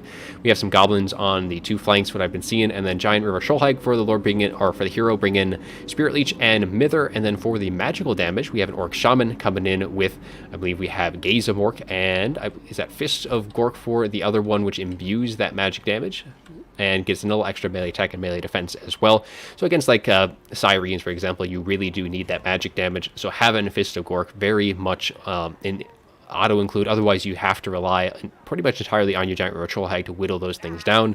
We have Grom the Paunch rolling in with just a couple of his abilities. We do have, looks like we have Language of Du Bois, which gives that immune to psychology when he is in melee, and Lucky Banner, just to help tank out as much of that incoming damage as possible. And now for Gobbleslayer, it is going to be that rush, and those 8 peak loonies are going to be coming in pretty helpful, as we do have triple Depth Guard. Definitely a little bit of a different style of build here, going for that rush as fast as these little zombie legs can carry them. So we do have 3 bombers in the front. We have a backup of a Zombie Fire Deckhand Mobs behind them, and then the elite Depth Guard on that flank. But for the quick mobility, we have 4 Scurvy Dogs in total, and some Morngulls as well. They do have that armor piercing bonus versus infantry, and of course they do have that fear, while the Night Terrors on the other side do have that fear and terror, and they do have the hunger, so when they are engaged in melee, they do heal up themselves just a little bit. For the Lord, it is Count Noctilus. He's going to be on foot, so he's going to be a very tanky Lord, hard to bring down. He does have Invocation, Raise Dead, he has Arcane Conduit, Wraithstorm, and Captain's Wrath Moondial. So everything you can want from him. Very tanky, especially, I mean, against Grom, though, being on a chariot, he's a little bit harder to bring down, but I will be able to kind of last against everything that the Greenskins do have. All of these Savage Orcs not really going to be able to snipe him out. They're going to instead have to be focused on those bombers and the rest of the oncoming Vampire Coast. And the Coast do have a slight advantage at taking the crest of that hill. They're Morngulls being able to kind of just get a little bit ahead should be able to slow down the approach of the Goblins, while the Greenskins now are just going to have to be kind of sitting back, just firing away, foregoing taking that top of the hill. While the 2 flanks here, these Night Goblin Squig Hoppers trading very well into these Scurvy Dogs. However, there is going to be a second Scurvy Dog, and these Night Terrors should be able to break these guys. However, these guys do have that immune to psychology, so they're not going to be terrified route at, or getting terror routed at any point. Savage Orc going to be trying to peel them off instead, as those Squig Hoppers do kind of look for better targets. Bombers, though, are going to be hitting that front line, going to be doing some decent damage, though the Savage Orc did take that first volley rather well, as the Depth Guard now going to be moving on forward, and these guys going to be a bit of a problem to really kind of whittle down, especially having all 3 of those units. And we do have a little summon of Zombie Power Deckhand Mobs. This is going to be from Captain's Wrath Moondial, so we get a Fanatics to kind of just thin their ranks as quickly as possible. I think those Fanatics needed to be saved, though, for those Depth Guard. You're going to be wanting to have used it a little bit later, though it does free up these archers for the time being, as the Orc Shaman is going to be getting attacked by Count Noctilus, as he does throw a Wraithstorm at Grom the Punch. He will be able to heal through all of that and then some, and now Grom is going to be cycling through that backline, and he should be able to make quick work of like the Depth Guard and all of those bombers, as he does kind of just cycle around, trying to keep these Morgulls occupied from getting into the range units. And while the balance power is maybe slightly in the greenskin favor at this point, I think the advantage is in the coast, as they are just being able to get that advantage. They're getting that downhill engagement all the way across the greenskin line and are really putting some good pressure, able to eliminate the Orc Shaman. Now, Orc Shaman being lost at this point, not really the biggest problem in the world. There isn't any ethereal units that you really need that magic damage, but for the most part, all of these units are going some decent for the coast, as yeah, all of these depth guards sitting pretty healthy for the most part. These units has taken a bit of HP damage, but yeah, having these be very healthy. There may have actually been a loss of one of the depth guard, but still plenty of Savage Orc, plenty of archers, and if the archers are able to kind of fan out at this point, which they are able to do, these Night Terrors have been actually taken out completely by these Savage Orcs, and now these Durkat Squigs can be coming into that picture to make sure they finish the job, and just kind of eliminating that quick mobility from the coast side, which may be one of the coast downside, is if they, I think that is actually it for the quick mobility. They have like one Scurvy Dog left who is going to be crumbling, not going to be able to outlast even the spears, should be able to finish them off pretty quickly. So that is going to then allow those Durkat Squigs to have that advantage. So anything that does get chased off for the Greenskins will be able to kind of come back. They don't have to worry about getting chased by all of those Scurvy Dogs. We do get a Gaze Mork, so that Night Goblin Shaman not completely gone just yet, getting some nice little DPS into this engagement. These Savage Orcs are going to get routed off as the Durkat Squigs finishing off the remainder. And the Durkat Squigs also, they do have that armor piercing bonus for infantry, so against those depth guard will help in that, as long as they are able to stay nice and alive, which they are pretty comfortable in terms of overall health. We have a Spirit Leech trying to finish off these last of the Morghuls, the last of the monstrous units en masse, which will then pretty much allow Grom to run freely throughout all of these ranks here. He won't have to worry at all about getting stuck in, and then just leave Count Noctilus for last. So despite initially saying that Coast had the initial advantage, I think now that advantage has swayed towards the Greenskins, as Grom is just going to be so hard to bring with, and having that mobility advantage. You still have some more Night Goblin Squig Hoppers in that back line there, but all these Durkat Squigs are just going to finish everything off, and then yeah, Grom is just going to have free range, just cycle in and out. The last of the Depth Guard are kind of getting taken out of. He does have a summon of Zombie Pirate Gunnery mobs from Noctilus, that is able to kind of push back some of these Forest Goblin Spider Riders and kind of get that Orc Shaman routed, but they're not going to be able to continue that pursuit, as Grom just continues to cycle through these Depth Guard, doing some nice thinking better of it with Noctilus so close by, and really that Troll Hag needs to pull out as well. Doesn't need to get stuck in that engagement any longer. Grom taking the correct target here, finishing off those Depth Guards, just kind of getting some nice damage in. And he may want to get into the Zombie Pirate Gunnery mobs as well, just kind of shutting them down, just to prevent as much DPS as possible, and then just slowly grind down the remainder of the Vampire Coast. There is still a few units left, but yeah, for the most part, I think the Greenskins are going to be able to pull this off. They don't have to worry too much. They do have their Orc Shaman get shattered by this final summons from that Gunnery mob, but at this point I still think, I mean, Ground the Punch has so much healing left. I mean, if we look, he still has 2,000 healing reserves left, so if they just play it nice and cautious, I just don't think that the Greenskins are going to be able to lose this. Yeah, VC did not have mortars here.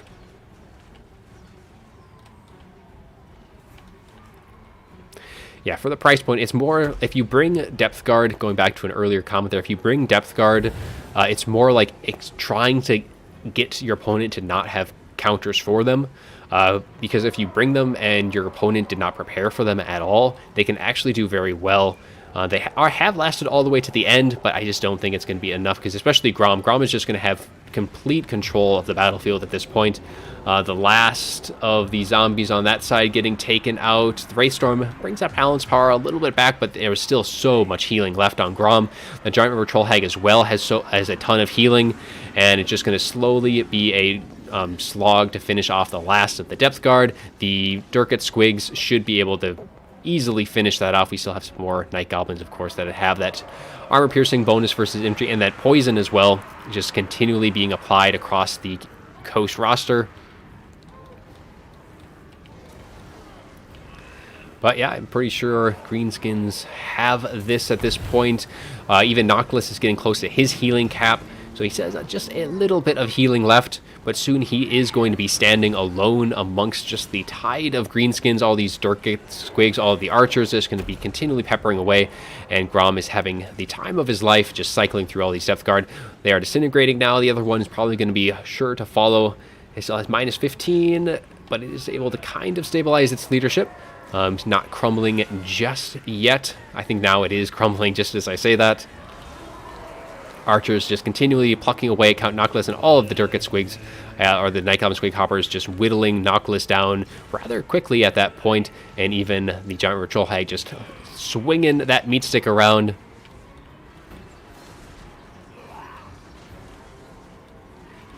Yeah, but yeah, I agree, Viking. Sirens are the more common pick, because while the Greenskins have sources of magic damage, it's not consistent.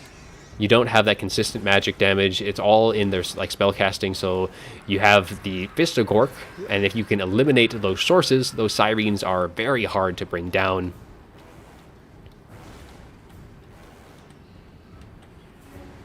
And now Noctilus route is going to be in the open field, surrounded by archers. He is going to be trying to close that distance, but yeah, at this point, it is going to be a done deal. I don't think Noctilus has it in him to carry the day, especially when you have two lords who are very tanky themselves. You have Grom versus Noctilus, and Grom has way more healing left.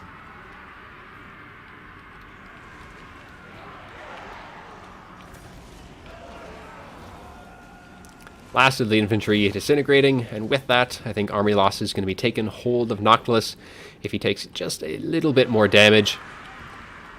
Shots trying to rain in from these archers.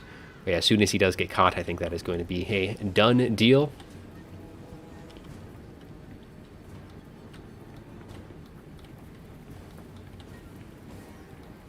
Oh, poor Noctilus. He has lost his army. He's going to be getting hit with a Spirit Leech on top of that. And the Spirit Leech might even do enough damage there to just... Yeah, and there it is. There's army losses. And that is going to be it. Noctilus disintegrates. Doesn't even need to get engaged. And that is going to even out the series 1-1. Russian Prince taking a game back. So update to that scorecard. And we'll go over the armies real quick here. And then we'll kind of get into game 3. So the Night Terrors, unfortunately, did not trade well against those Savage Orcs. They kind of left in melee way too long against those guys, and the Borngulls did not do so well, and losing that mobility, though, was a big factor here for the Vampire Coast. They needed those Scurvy Dogs to just either chase things off to get into the range units, or something. They just threw them away much too quickly, and really the Depth Guard, though, they actually did some decent work. 1,200, 1,100 on these guys, 1,200 on them, so it's like they actually got a lot of value between the three of them.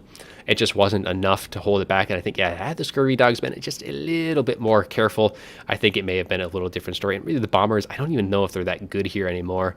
It's nice to clear out the chaff, but they're not as good of a unit as they used to be.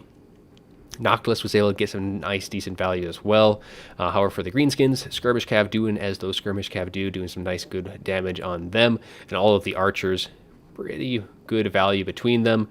Even AP Loonies did some decent work. The Savage Orcs, though, 1,500 on those guys. One unit did good. River Troll Hag getting over 2k. And Orc Shaman really there for support. Got, I think, one Gaze of Morkin. Otherwise, pretty much just a target for the coast. And even Grom only got 1,000, but he had just so much healing left. He could have gotten his health all the way back to full. That is going to be game 2, so let's switch back to the main screen and see if they got their picks underway for the next one. All right, so no picks just yet. Yeah, Depth Guard, surprisingly enough, they actually did some pretty decent work. As kind of how it is, where if you don't expect to bring them, you don't have good tools. But Depth Guard by themselves are not that good in melee. And they're still decent. I mean, still elite units. But if they're engaged with like some other zombies and stuff, they actually can do pretty good, but they're still nowhere as good as they were at release for the Depth Guard. That was pretty interesting. When they first came out, they needed a quick nerf to that, but they have been maybe hit a little too hard with that.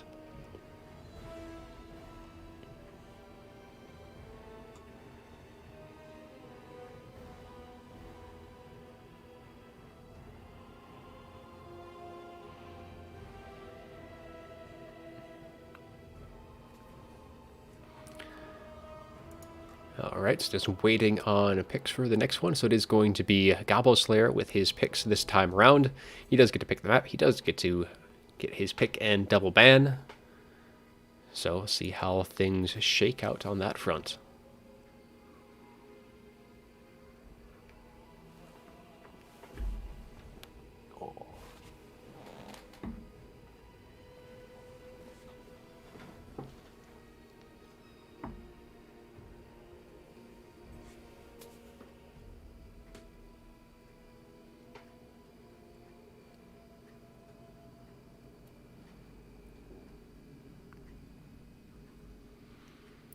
So yeah, Gobbo definitely could go greenskins here, kind of going against his name if he does.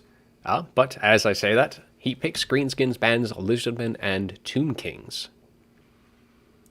So again, we will be seeing the greenskins here. Not uncommon, they were the most picked faction in the round 3, so I think we've probably seen them picked twice in like every single series so far. Ban Lizardmen and Tomb Kings for his bans.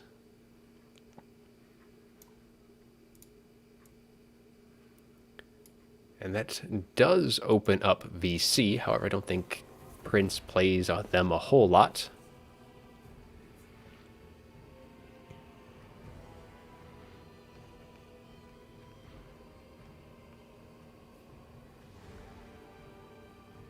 But Prince is going to be going Coast. I don't know if he learned his lessons from what he saw the last time, but it is going to be a Coast pick against Greenskins.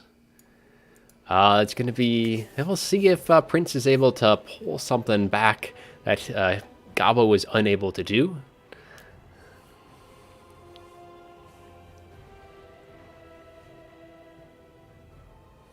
Freaking Greenskins. Of course, Greenskins once again, but again, is going to be the opposite of the last matchup. Hopefully the build will be just a little different between the two of them. But, yeah, Skaven actually... Yeah, Skaven is pretty decent against Greenskins. It's not... I mean, you're not going to get any super good matchups. I think Lizardmen are probably the only one where it's like, yeah, you can probably win that most of the time.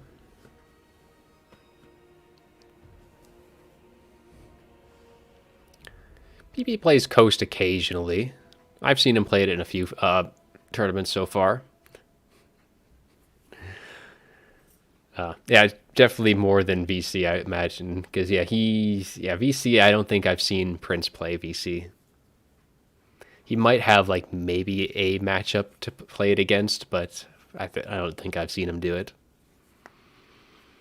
But, yeah, if Prince is able to beat Gobbo Slayer in the matchup that Gobbo Slayer couldn't win against Prince, it could be a little psychological gameplay there, trying to put a little bit of fear into him if he is able to pull ahead at this point in the series.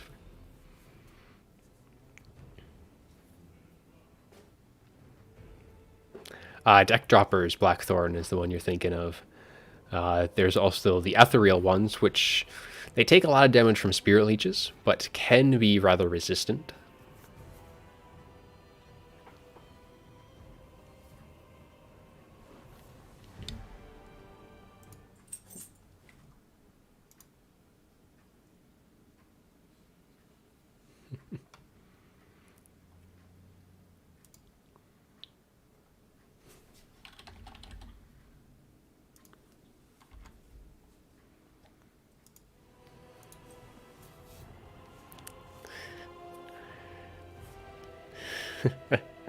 Only because he misclicked the faction at hello.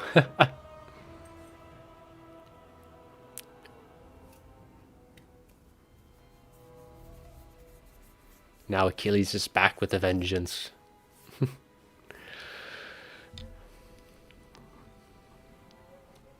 Well, if they both have the curse, then it just cancels each other out, right? If they both say it.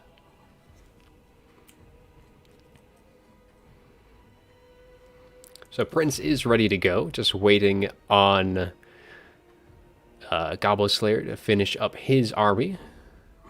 So at least Prince had a strategy going on. And I think, was it in recently I saw on one stream there was an army of VC that was able to, or VP that was able to beat the Greenskins, where it was like it was a bunch of deck droppers. I think 2 White Kings, Necrofex. I think that was Anticity's game. Oh no, that was against Chaos. I think that was against a Chaos, not Greenskins. As I say that, that's actually what Prince has brought. So we'll switch on in. This is on River of Maxon. Switch the scene on over. But that is pretty much what Prince has brought, as I was just kind of describing. So we do have 4 deck droppers with handguns up in the sky. 2 of them are just the regular 2 deck droppers. We have a couple of Scurvy Dogs. Front line going to be 3 bombers. We're going to have a couple of the Zombie Pride deckhand mobs with pole arms. 5 of the regular variant. Then we have 2 Gunnery Whites with the Count Noctilus on his Necrofex Colossus. Now, Necrofex does need to stay clear of all of the archer fire, though he does have the range to do so, and all these Gunnery Whites will make sure that him and all of those deck droppers are nice and healthy in terms of ammunition. So they do have that more powder. 4 charges of those to replenish ammunition across the board, and they do have Scab Scrath as well to really help against the low armored Greenskins, and that does do magic and fire damage, so that will bypass the physical resist of the Savage Orcs. And now as for the Greenskins, see what we've got on this side of the roster. So we have that Orc Shaman, again, with Brain Bursta. Now, not going with the Fist of Gork, going with Brain Bursta instead for that magic damage. And it will do quite well against like any of the lightly armored, so the Bombers, the Pole Arms, the regular mobs, all of it's do really, really well. We have a Night Goblin Shaman coming in with Vindictive Glare and Wand of Jet, so Count Noctilus is going to have to be very mindful of that Vindictive Glare caster, and he does have that stock, so it's going to be kind of hard to really get a bead on him, but there's going to be plenty of deck droppers to do the job, and there is some counters to them on the field, but we do have some Stone Trolls, which is some decent work, but lots of handguns will bring these guys down, though there isn't any on the other side. 4 Scum Spider Riders for the Skirmish, so we have 4 units of those. We have 4 units of the melee variant. We have some Orc Biggins with just a bunch of Orc Biggins for that front line, and then it is going to be Night Goblins, some more Night Goblins. I believe these are not Fanatics. I don't have the Fanatics ability, but this is the ROR 8-peak Loonies, so they have that Loons, and they have Unbreakable. And then we have some more Goblins for the 2 outside flanks. We have Wild Necrofex pick, and that is exactly what there is. Now, unfortunately, I don't think there is enough range units on the Greenskin sides to deal with 4 deck droppers, because Count Noctilus has to worry about that Night Goblin Shaman. And speaking of the Greenskins, who is their lord? Okay, I see him on the map. Let's go hunt them down. I missed the lord earlier on. Where is he? Where's the lord? There it is. Of course, it's Grom the Punch. Who else would it be? So he's bringing Language of the Boys. The Great Un is here, and we have Lucky Banner. So just 1 more ability than Prince brought last time, so giving a little bit extra melee attack, leadership, and base weapon damage. But really, I think Language of the Boys and Lucky Banner are the 2 ones you only need in this matchup, because Grom really can't stay engaged for the most part for long periods of time. Just too many gunline units, and both of these Gunnery Whites going to be able to put a hurt on him, all of those bats. And I think this is going to be a big problem here for the Greenskins, is they don't have enough anti-air. They have like just 4 Goblin Spider Riders. While they can do some steady DPS, those deck droppers are a lot harder to bring down. You need some more devoted focus fire, and I just don't think the Greenskins have enough to keep their lords and heroes safe. And I think priority number 1 for Prince needs to be this Night Goblin Shaman, who has that Vindictive Glare, followed by Grom the Punch if possible. If you can just eliminate all of the spell casting, I think that is kind of going to be one of the big things, because it really eliminates a lot of their killing power. I mean, Orc Biggins, they are very strong. They have 50 armor, but I don't know if they're going to be able to last too long. I think Savage Orcs still generally lend to be the better pick here. Plenty of mobility, though, so they should be able to get back into those bombers. But there's not a whole lot of units that really demand getting on top of. There's no artillery to really kind of shut down. And Noctilus, he is on his Necrofex, and he's going to be very hard to stop himself. And Necrofex, and he's going to be in range right out of the get-go. And already the shot's going to be raining in, and really for Count Noctilus, the best targets are going to be these Orc Biggins in that front line. Pretty expensive, 70 or nice decent armor, so they'll be able to do quite a bit of good value against them. Nothing else really lends to the best target. I mean, if he can hit those 8-peak loonies, which he can't see just yet since they do have that stock, these guys are visible, but those 8-peak loonies are not.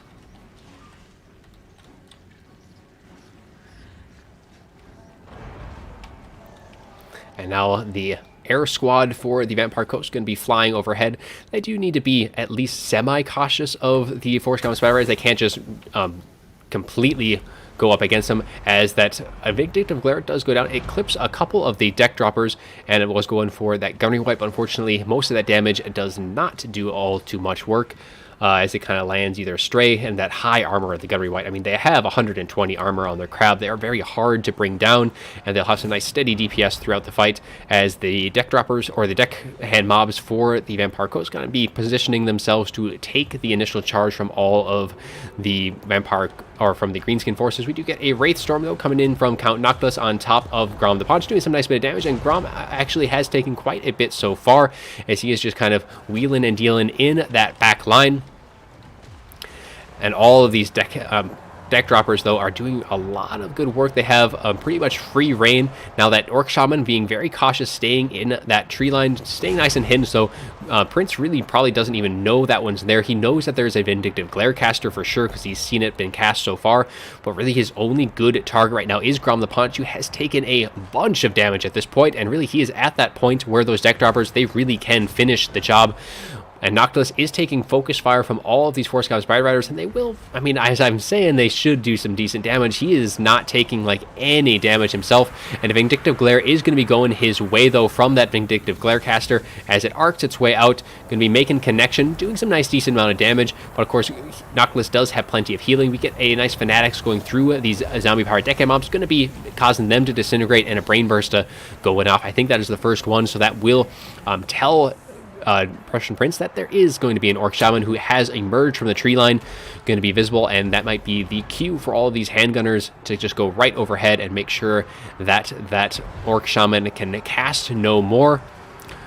All the Stone Trolls, though, going to be steaming through that front line, and really the Stone Trolls might kind of be that factor here against, but of course their leadership's going to be a problem. I mean, look how little damage they've taken, but how much leadership, how low in leadership they are.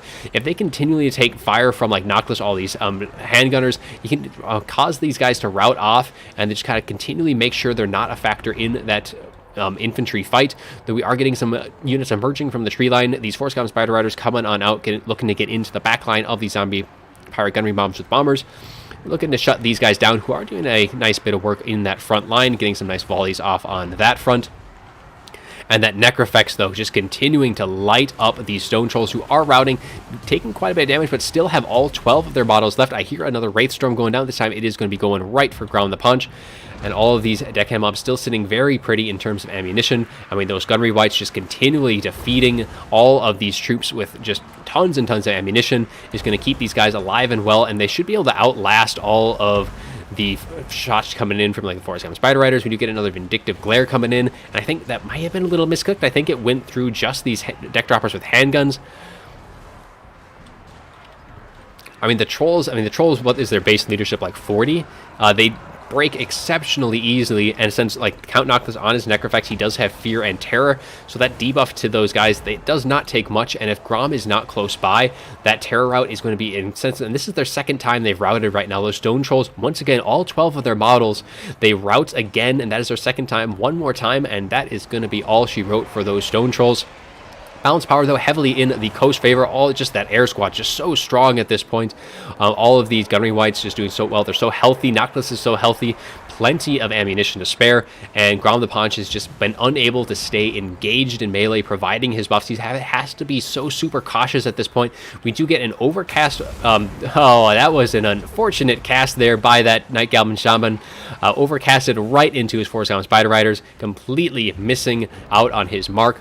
We do get an Invocation of Heck going down on these deck droppers, trying to keep them healed up as they just kind of fly overhead. They do take quite a bit of shots from these Force Common Spider Riders, and that focus fire directly overhead really did put a lot of hurt onto them, but that healing is able to get them back. Well, they are still crumbling, but it is going to allow them to just use up as much ammunition as they can, and even losing one deck dropper, not really the biggest thing at this point. I think the Vampire Coast have this one pretty much in the bag. There's just not a whole lot. These stone trolls, as soon as they rout one more time, that they are going to be shattering one more time round.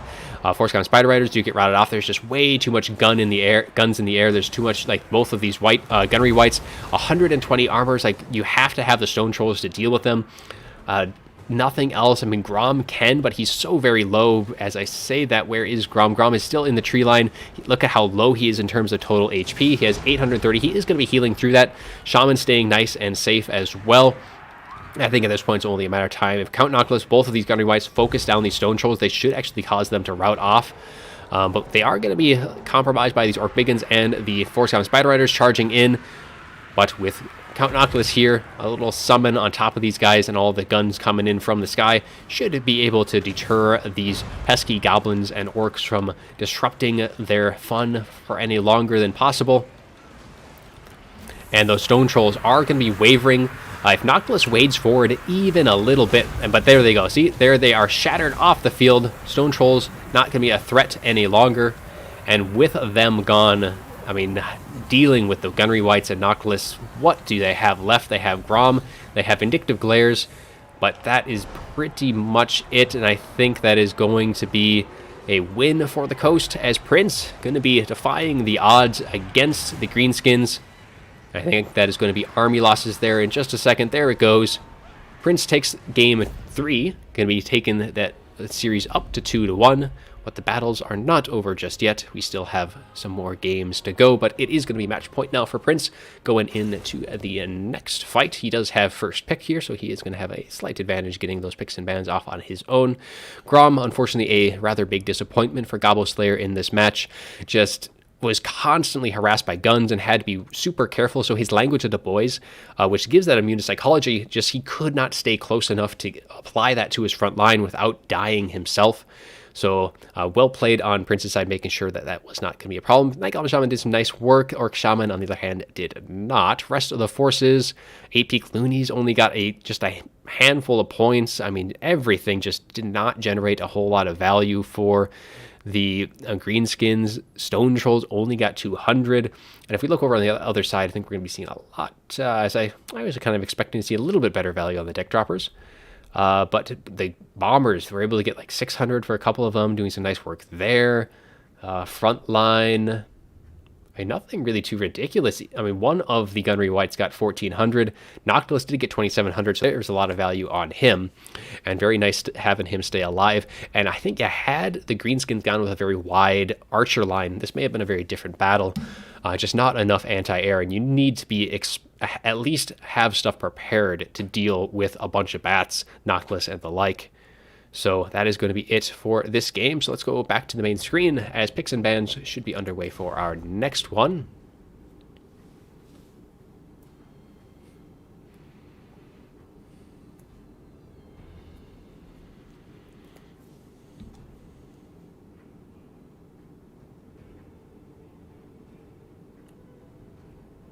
Take a look at the chat real quick.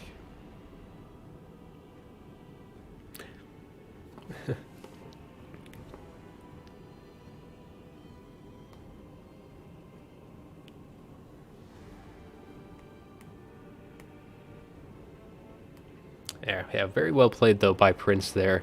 Had all the tools necessary and played it very cautiously with his bats as well. He didn't go like super, like just flies directly overhead. I think this only misplay, I think he got his bats cut out by just the vast majority, like the overwhelming numbers of the Greenskin mobility. All of their Forest Goblin Spider Riders was able to get rid of his direwolf or his scurvy dogs very easily.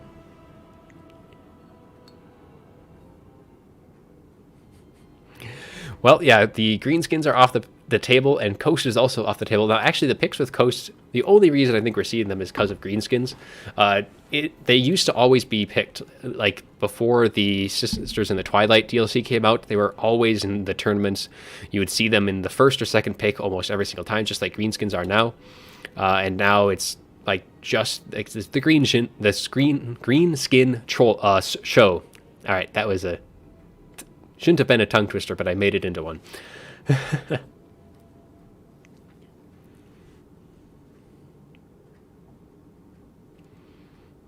Yeah, Prince, let's see. He does have his High Elves available to pick. But I mean, they're not necessarily in the best spot right now. He can play Lizardmen. Let's see what other factions are on the table for Prince.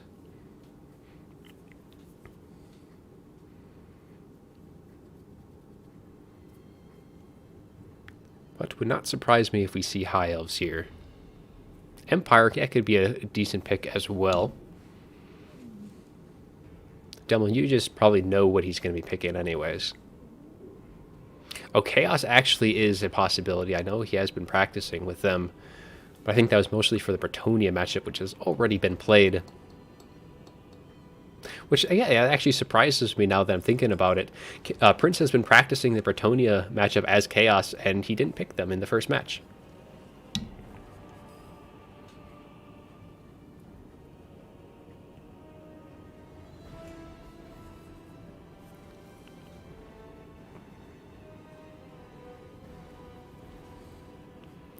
But, I mean, Dwarves as a first pick here. I don't know if...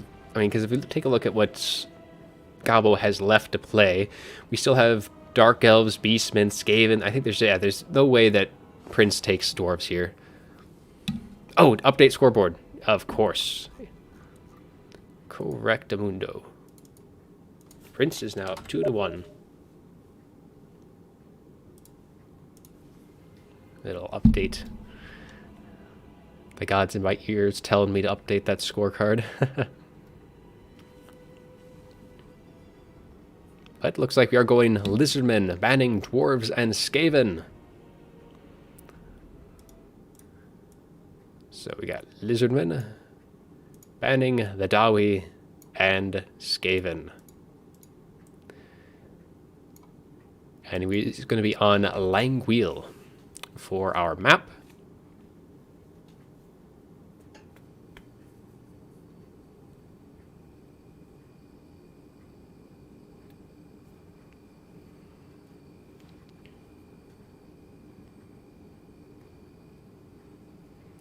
Yes, we did see High Elf Chaos in the last series, that is correct.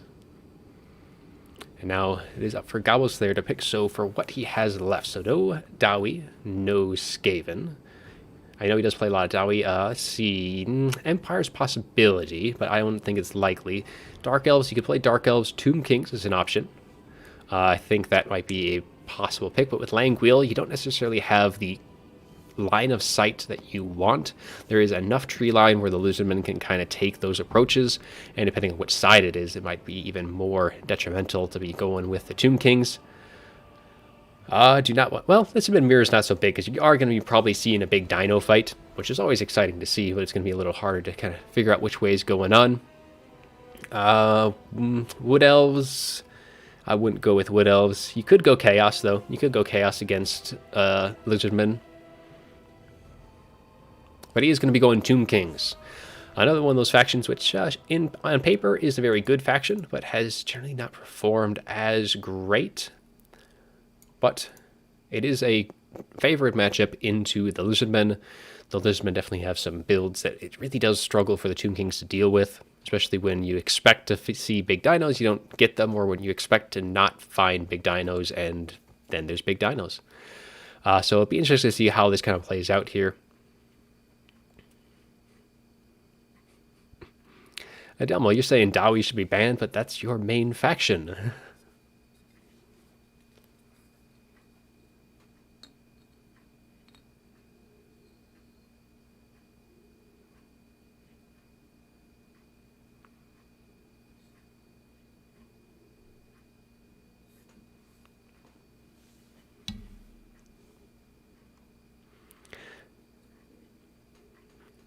Yeah, the Dawi versus Lizardman, it's...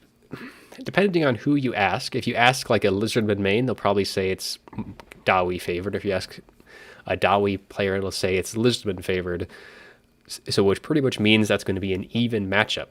But yeah, again, it just kind of comes to, I mean, at this stage where you're getting into maybe some of your lesser played factions, you're maybe not having played as many builds as possible. or against as many different factions, you're not as comfortable with them. So then you kind of ban those ones you're not as familiar with, especially when you have a bunch of factions that have been played. So, like, I mean, Bretonnia and Greenskins aren't really good against Lizardmen, but Coast is. So that's one of your traditional bans out of the way.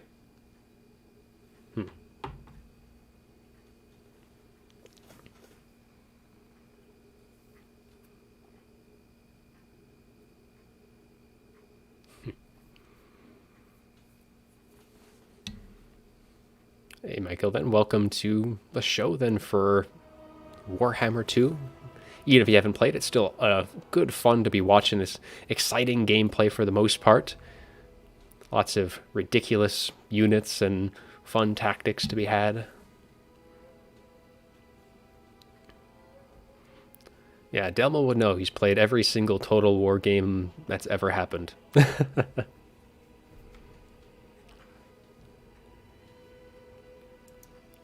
Hey, Morn. Welcome.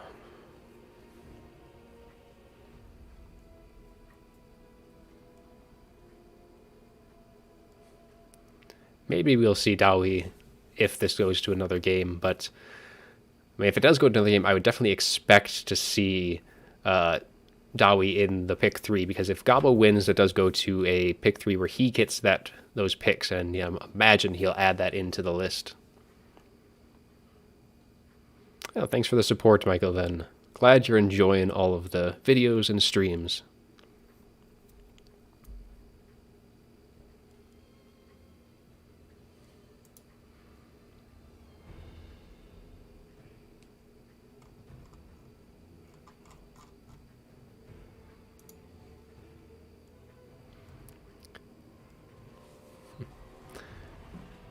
All right. Both sides still going over their builds. So not going to be getting into their next game just yet. Thanks for the port, Kalakale. Thank you for that. I've been trying to get as much coverage of the WWC as possible, so it's been great seeing all these games. It's been almost every single series has just been so great. It's great seeing all of this big tournament go on anyways. And Morn, yes, this is a best of 5. All of the playoff games are best of 5, with the exception of the final, and the third place series is best of 7. So really this type of format definitely leads to having the more experienced players with the bigger faction depth are really going to excel a lot more. Versus like some of the people who have been doing rather well, who are really good with maybe a few factions. This really does try your depth a lot more.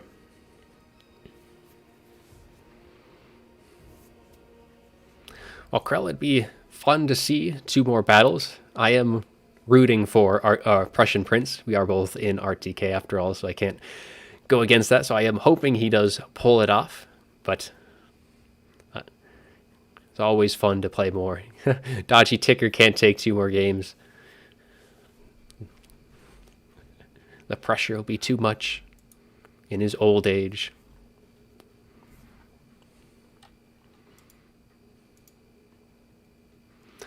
I don't know if I'll be streaming, or what the schedule will be like for streaming the finals. I would imagine Turin is probably going to be getting the finals. I'll be trying to stream as many as I can. This weekend might have something Saturday, just depending on my schedule, but I wouldn't count on it this weekend. Maybe something more next week. So the round of 16 should be getting underway pretty soon. We have all of the round of 64 is done. Like half of the round of 32 is done. So hopefully get all that should be done by the weekend. Round of 16 should be streamed Saturday. There's 2 streams. I know Happy Puppy and my son Herbert Walker are both streaming on Saturday back to back, kind of like how they did last one. And then I don't know if there's anything scheduled for Sunday. There might be. If not, I might be available in around this time tomorrow. So or this time on Sunday. So I might be able to stream on Sunday. Otherwise, maybe more next week. We'll see. But then, yeah, the final, I think, is next week. Or not this weekend, but the following weekend. I want to say it's the final. I have to double check the schedule on that one. But we are loaded in, so we'll get rid of the debug cam as always, and we'll switch the scene over. Won't forget it this time around. Oh, yeah, that's right. I was not going over the builds too much, kind of because of how things were built. Solar engines against Tomb Kings, no. Tomb Kings is not a one because of Ushabti. Ushabti love to see solar engines, even though they would be good against Tomb Kings if Ushabti weren't a thing. But Ushabti are, so you don't really bring those guys. So this is going to be a very much of an infantry rush. So we have Skink Cohort for that front line. We have some Saurus Warriors as well, which are rather hard to bring down. Some Skink Cohorts, a couple of Chameleon Skinks, and then heavy in the air fight. So some Pterodon Riders. So we have some Fire Leech Bolas. So kind of like the Coast Bombers. These Fire Leech Bolas, this is one of their matchups where they are actually fairly decent. We have the Pahak Sentinels. The Pterodon Riders are a war, so they do have a much higher missile damage than the regular one. But we have two Ripperdactyl Riders as well to wrap up the air squad. So plenty of high ranged, but only the Pahak Sentinels for that ranged air poison. As I said, frontline, bunch of Saurus Warriors, Chameleon Skinks, Skink Cohorts with Javelins. So lots and lots of infantry for the Tomb Kings to get through. And then for Lords and Heroes, it is a red-crested Skink Chief. Cheap is the name of the game for that one. Now, it does have bonus versus large, armor piercing, and poison, so it is not without its uses and can do quite well against Sphinxes. It does have focus instincts instead of cold-blooded, kind of, I think, is more of a forgotten unit. That's why it still has that old one. All right, we had a subscriber. I forgot to have the alert box locked down so that someone subscribed. We'll have to see who that was. We have Overly Eminent Warrior's Crest, and then for the Skink Priest of Heavens, we have Harmonic Convergence and Wind Blast. So Wind Blast will do quite well against like Tomb Guard, pretty much any of the Tomb King's infantry, do a lot of damage. And then for... Now, the Tomb King is going to be sitting as far back as possible. So we do have Cameron War Sphinxes, two of those, none of which is going to be the Lord. We do have a Necrotech, going to make sure that these guys are nice and healed up, as the Necrotech does have that restore, and that's the only one it is bringing. So that's about 1,000 HP per second. And we have Arkan the Black going to be hiding amongst the trees. So there's actually two Necrotechs hiding in the trees here. And Arkan the Black, if I can get just him onto this. If I can get just his stats, I can see what he's brought. So he has Spirit Leech, we have the Liber Mortis, we have the Staff of Nagash, and the Tomb Blade of Arkan. So pretty much his standard kit here. I mean, Tomb Blade gets a nice summon. Staff of Nagash is able to get those ability recharges for the Spirit Leeches, to just kind of spam those, especially against like the Pahak Sentinels, the all of the Colossadon Hunters are going to be, or the, not the, yeah, the Colossadon Hunters, and then the Liber Mortis, nice physical resist, though that will not save them from the Wind Blast. For the infantry, it is going to be Skeleton Warriors all the way across. We have some Tomb Guard as well in the back line, with a couple of Tomb Guard with, or one Tomb Guard with Halberd, two Tomb Guard, and we have the Chosen of the Gods, who actually do really well against the Saurus coming in. So this is actually pretty much designed to deal with Saurus. The two War Sphinxes do have that bonus versus infantry, and the Chosen of the Gods is much better than the regular variant at dealing with Saurus. And then we have some Carrion up in the sky, though only one Carrion, not going to be enough to keep the rest of the flyers at bay. So that is going to be, though, a problem, because the only other tool on the ground is those Chosen of the Gods. So these Carrion will not last long. Those Chosen of the God are going to be hard-pressed to really kind of keep all of their the targets at bay. So I think, yeah, I mean, it definitely has tools to deal with all the Saurus, both these War Sphinxes, the two Necrotechs, but I think there's just not enough anti-air in this Tomb King build. Especially the Fire Leech Bolas will just decimate these Tomb Guard, and you don't really have to worry too much about the Halberds, but the regular Tomb Guard, they'll just delete these two units so very quickly, as these Chosen of the Gods, I think, will just are just going to get overwhelmed too quickly, but it might prove me wrong. But I think my money is going to be on the Tomb Kings for this build. I think both sides should be ready to go.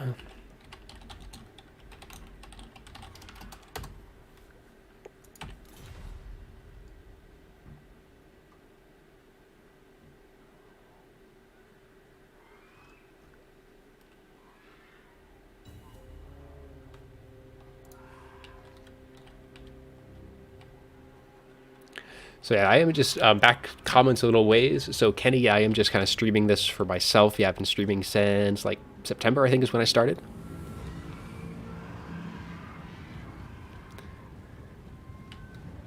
Yep, that's exactly what I was kind of thinking. Legion, Kale, I guess not. Oof, yeah, this. I don't think this Tomb King build is going to hold up against all of this. They don't have either the DPS to quickly whittle down the Saurus, and the War Sphinxes I think are just going to be left all by their lonesome too quickly. So my money is on the Elizabeth forces, and they're just getting their positions set up, but it is pretty much going to be very straightforward for the Elizabeth. They are going to be charging right on down the hill, as the Tomb Kings just are going to try and outlast. They do have good line of sight down here, though. They will be able to shoot for pretty much as long as possible, but they do need to keep their movements a little bit smaller, maybe get some shots in with the Chosen of the Gods as possible. But the rest of the Elizabeth is going to be taking their time moving forward very cautiously with like all the chameleon skinks, all of the flyers. They don't need to be too rushed to do so, because again, it's just the Chosen of the Gods to really pressure them to advance.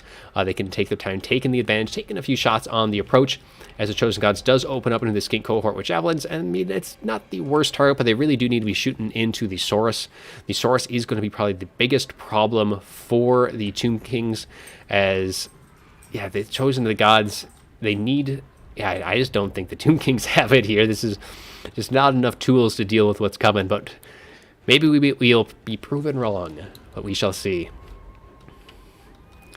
The Chameleon Skinks now are going to be getting into range of the Chosen of the Gods. Should be getting in some nice shots into them, but it looks like their shots going to be going mostly towards the skeletons, or just kind of going over the heads of the Chosen of the Gods, just kind of whittling them down bit by bit. And even the Chameleon Skinks, though, will get a nice bit of damage into these Cambrian War Sphinxes, as the Pawk Sentinels are going to be flying overhead. Spirit Leech is going to be going down, but they are going to be flying directly over, looking to probably get a rock drop in on one of these Tomb Guard units. We'll be able to generate some nice value with that, as they do kind of fly directly overhead. These halberds doing a nice bit of damage on the drop, as the Reproductor Riders are going to be catching these carrion and will make quick work of those. Just, I mean, their health is just dropping so very fast as they try to pull out, diving down on top of the skink cohorts, trying to avoid those Reproductor Riders, as the Carrion War Sphinx also charges in. But that front line already engaged, and the Saurus has not taken much damage at all. The Skeleton Warriors will not be holding, and a very nice Wind Blast as well, hitting these Tomb Guard with halberds, getting them all the way down low, already crumbling. And now the Hawk Sentinel is going to be just continually plucking away with their shots, and the Pterodon Riders are now pretty much be free reign to just focus down the Tomb Guard at this point. There's not a whole lot left. The Skink Priest needs to be pulling out there, does not need to be that close to that engagement. We do get a summon coming in from Arkan, getting those Skeleton Warriors in, and Arkan is going to be waiting forward to try and recharge that timer as well, as he's going to be engaging with that Skink Priest, who does definitely need to pull out, taking a bit of unwanted damage, and definitely not a total loss if they do lose out on that Skink Priest, but it's not going to be helpful if they do lose out on that magic. It is one of the good tools to deal with, like the Tomb Guard, for example, but it is not the only tool that they have. Another Spirit Leech does hit the Pawk Sentinels, going to be whittling down their health more and more, down to 7 models and dropping. And the Skink Priest going to be getting completely surrounded by all of the Necrotex and the Cambrian War Sphinxes, and unfortunately going to be a little hefty loss with that Priest being out of the picture. Again, not the only thing that can deal with what the Tomb Kings have. Plenty of reserves left still for the Lizardmen. We have the Reproductor Riders coming back from dealing with those carrion up in the sky, and I do see a couple of units being held back in reserve. We have another Pterodon Rider and those Reproductor Riders off in the side. Now, they definitely would like to be in this engagement now. They do not need to be held back like that, so I think it's just a little tactical reserves coming in, and the Sphinx with Arkan and the two Necrotex, all of the single entities together in one big blob here, just trying to move together as a wrecking ball. But yeah, as mentioned, the Sphinxes need to continually cycle charge these Saurus front line to whittle them down, because everything else, all the infantry support is running out of steam, and they need to continue cycle charging while they still have that, because they can't solely rely on Arkan the Black getting that skeleton summons, because they are running very, very low in terms of infantry. Skeleton Warriors, even the Tomb Guard, are not lasting too much longer. Here is just one unit Tomb Guard surrounding the two War Sphinxes and all the rest of the infantry. We do get that Libra Mortis going down as well, getting a nice little bit of extra just resistance, that physical resist, is pretty substantial, 44%, and especially now that little skink chief or skink priest is out of the picture, you're gonna not have to worry too much about wasting that Liber Mortis on those spells. But there's just so much infantry. Level balance power is pretty much even at this point, but look at the numbers. 865 to 120 at this point for the two forces. It is a very lopsided in terms of numbers, but I mean, both of these War Sphinxes continually getting Spirit Leeches off on these Ripperdactyl Riders, and that is probably one of the things that can whittle down some rather expensive units. I imagine Arkan is getting some very nice value so far, but even the Chosen of the Gods not quite out of the picture just yet. But it is pretty much now down to just the Sphinxes, only 43. All of the Tomb Guard, all of the skeletons are now gone. So that means the biggest strength of the War Sphinxes is its high mass, and being able to cycle in and out is pretty much going to be a mute point at this time, as they just are going to get willed down to so many range units. All the Chameleon Skinks, the Pollock Sentinels still at 6 models left, still alive and well. And these Colossodon Ripperdactyl Riders going to be diving down, surrounding that Khemrian War Sphinx. I imagine at this point, though, Arkan should be getting fairly close. And as I say it, there it is. There is his Skeleton Warrior summon.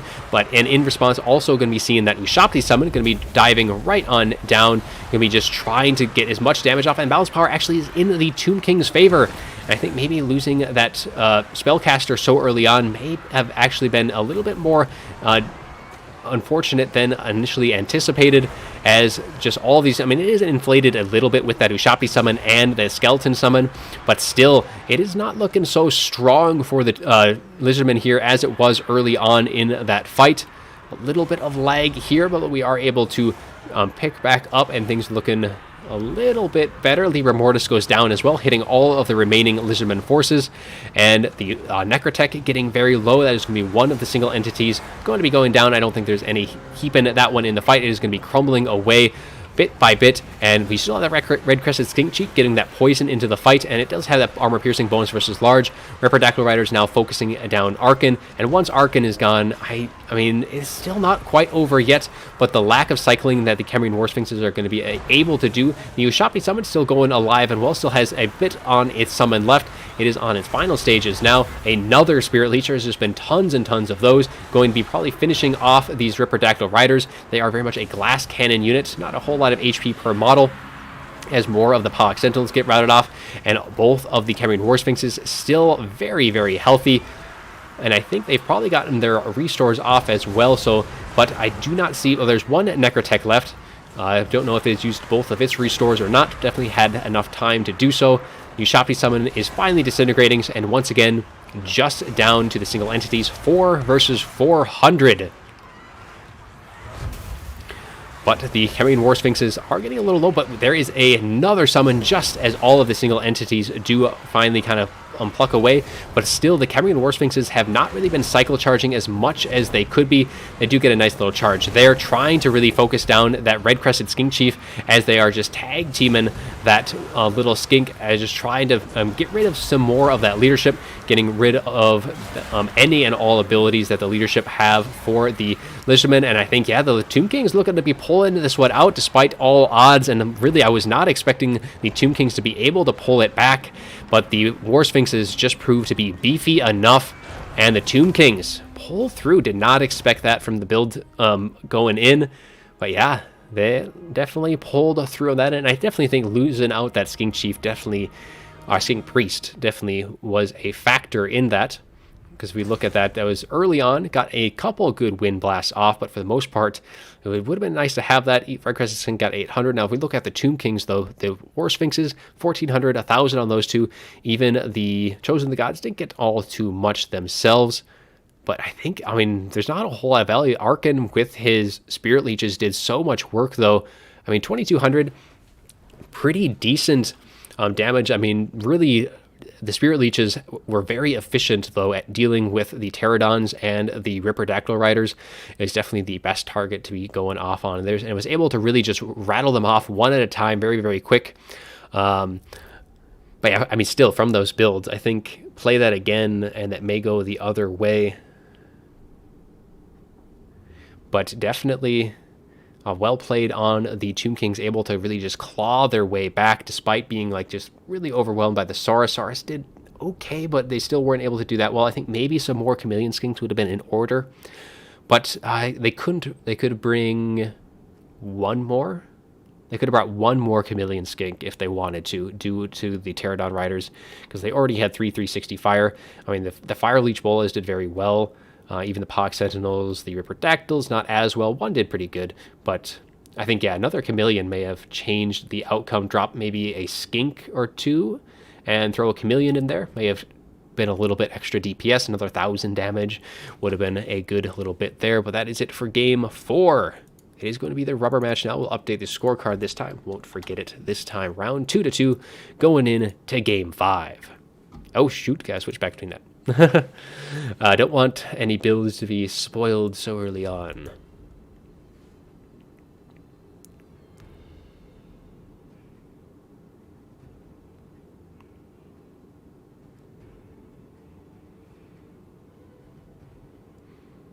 Foot Arkin is not necessarily too bad there, though. I mean, with that play style, though, because he was constantly surrounded by those Sphinxes, so he didn't need to be on horseback. He was fairly safe with what he had, but...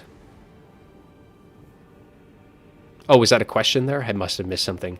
Oh, yeah, Arkin was on a horse. I thought that was just a statement, but yeah. He was on foot.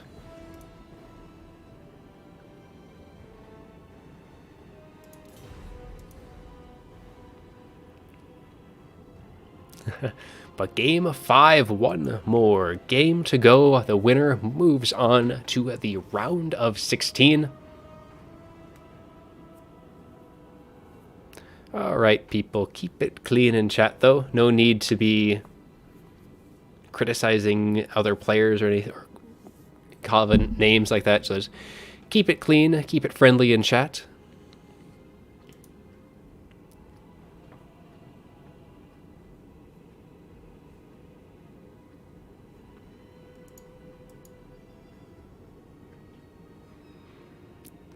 But we might be seeing Dawi here, though, from Gobbo Slayer. I imagine he will at least have Dawi in his pick 3.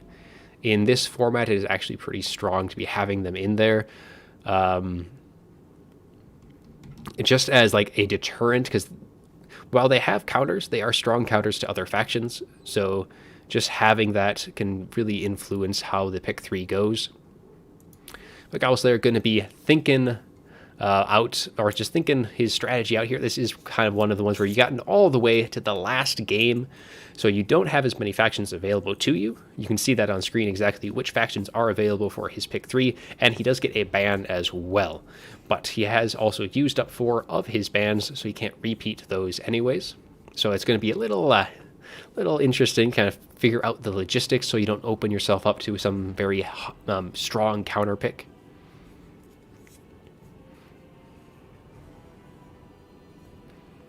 Hey, Rubber Duck, welcome to the stream, just in time for the final game. Yes, if you are enjoying the stream, feel free to drop a like. It does help the channel grow as quickly as possible. It has been doing rather well lately, especially with, I mean, the WWC coverage has really helped the channel quite a bit.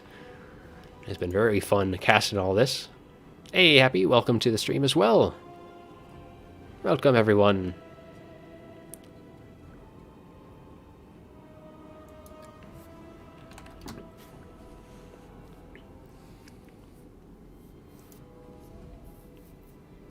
So yeah, unfortunately, unless I'm wrong with they change that for this, bans may not be repeated.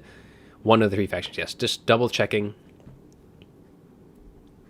because some rule sets are slightly different. But yeah, that is correct. You cannot ban a faction part of your pick 3. If like Prince, however, can ban one of his 4 if it is included in that pick 3.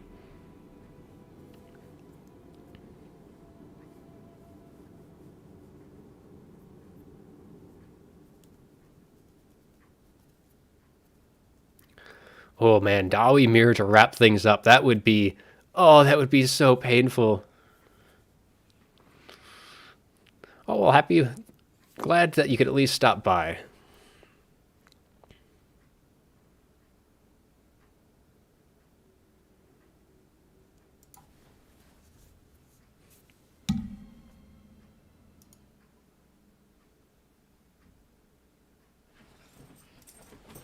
Uh-oh. Dog saw something outside.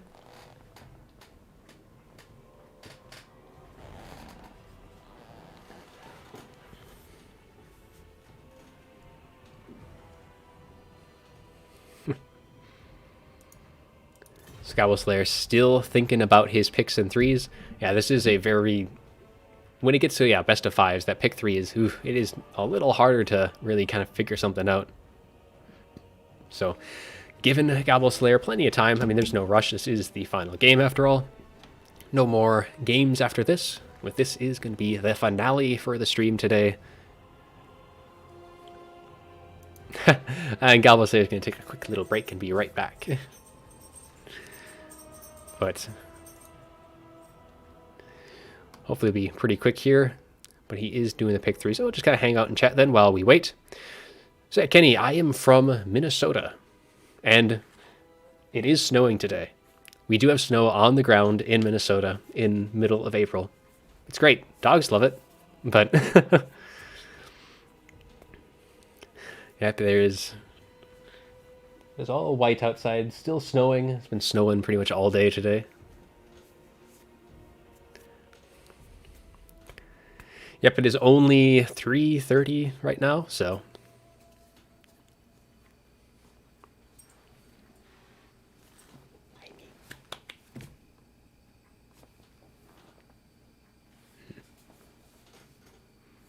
stream for tomorrow? No, not going to be a stream on my end. I will be doing a best of five series casted ahead of time, and that one actually is going to be, I think it is Showtime. Let me see. Where is it? Yes, it'll be Showtime's game from the first round of 64 is the plan for tomorrow. Supposed to be a pretty good series. I have not yet casted it myself, but I was told to do so, so it's supposed to be some pretty good games in there.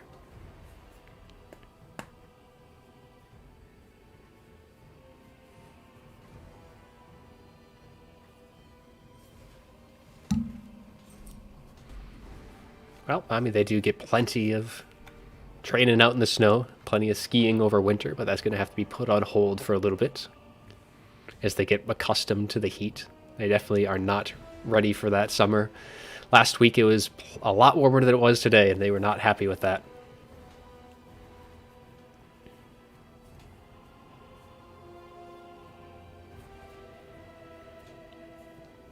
Yeah, in terms of WWC tournament, or the round of 16 should be starting this weekend.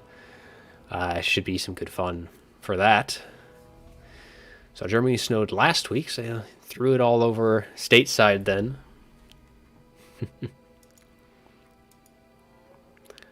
So hopefully Gobble Slayer gets back pretty soon here.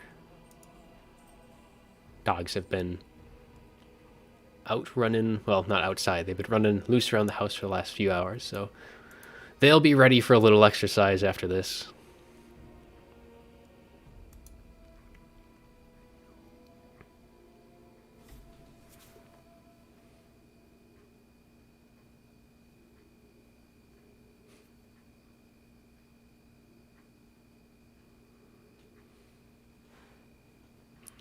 And tomorrow night, I don't think, well, we'll see. I don't know of any games lined up for tomorrow just yet. Let's see, playoff schedule. Nothing scheduled just yet for tomorrow, or anything past today. There's nothing scheduled on the lineup. But there should be. I haven't looked through the different group chats to see if there's anything there. Ice Power rooting for Gabo. But yeah, that last game, I was not expecting Gabo to bring that one back.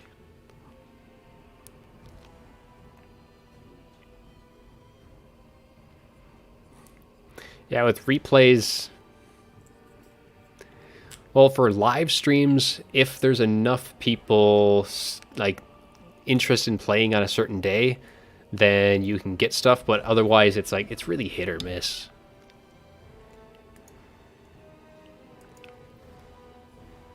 It has kind of been the Wild West, though, for picking up replays and stuff.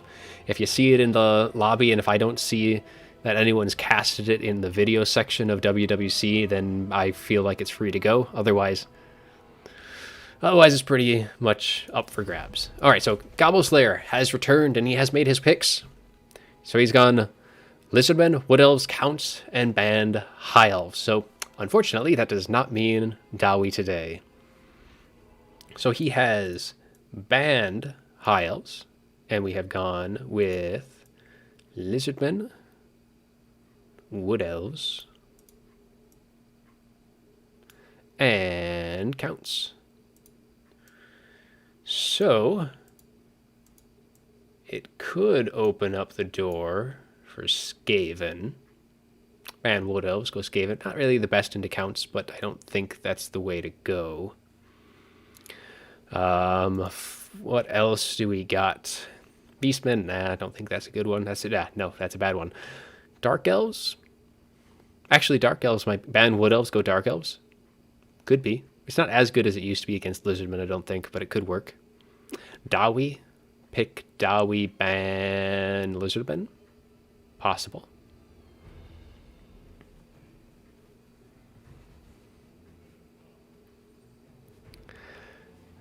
Yeah, game against Valkon, that's going to be a tough one indeed. Oh, so you're playing tomorrow. Ooh. I have to check my schedule, but I don't know if I'll be available to that. I've already done 3 streams in 3 days. I've never done that before, so I think I need a little bit of a cool down period there. Anyways, back to the picks and bans here. So, Empire. You could go Empire, ban Lizardmen. Wood Elves ban Lizardmen. Wood Elf Mirror. It would be a Wood Elf Mirror then. Because I would not expect Gabo to go Counts into them.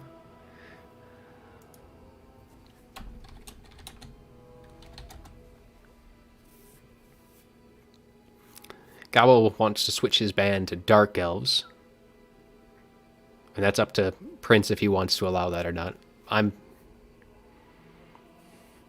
Okay, so ban's going to be switched. So it is not going to be High Elves no more. No High Elf ban. Dark Elf instead. I don't think that's going to change much for Prince, though. I think it might open up High Elves. He might... Nah. High Elves, yeah, probably not.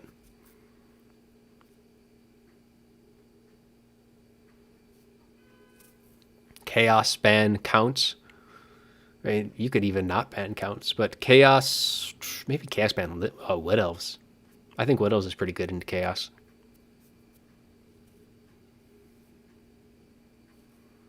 I mean, one thing with Valkon is you could probably expect a lot of mobility.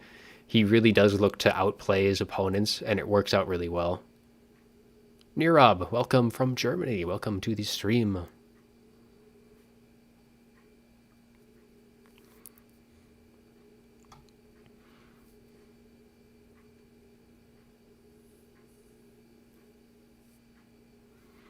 So let's see, what else could Prince go with? Probably not Norska. Definitely not Norska. As I said before, maybe Skaven. Tomb Kings. Ban Counts go Tomb Kings, maybe. Probably not Counts. Could be Chaos or Wood Elves. I don't think this favors too much into Prince's factions.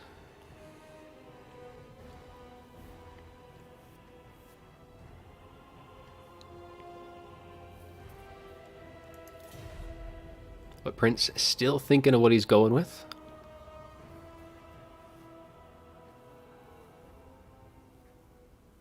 Not that I know of with Grimgor. I don't think I've seen him in anything just yet. I wouldn't even expect to see him. It's almost certainly, in terms of greenskins, it's going to be like Grom and like Azag. I've seen Azag. You could also see Warzag. But I don't think you're going to see Grimgor in any of these fights. And you've seen Skarsnik as well. So, I mean, they have a lot of good lords. It's just that Grimgor, while he did get some nice buffs, not good enough. But Prince is going to be going High Elves. He's going to be going with one of his more familiar factions. And he will be banning Lizardmen. So, for picks, he goes High Elves, and he will ban... Wait, you can't. Oh no, he can. I'm so, I forgot this is you can ban one of the pick 3s. So he is banning Lizardmen.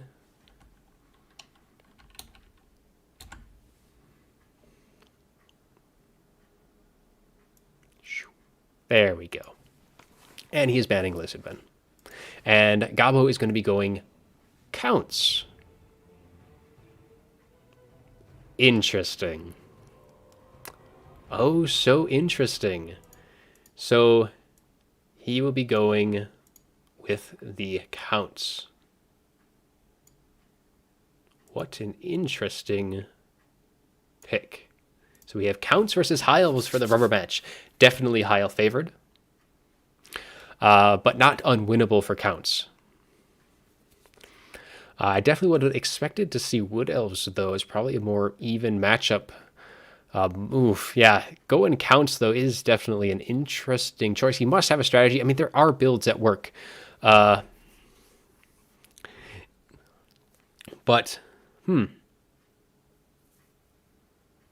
interesting.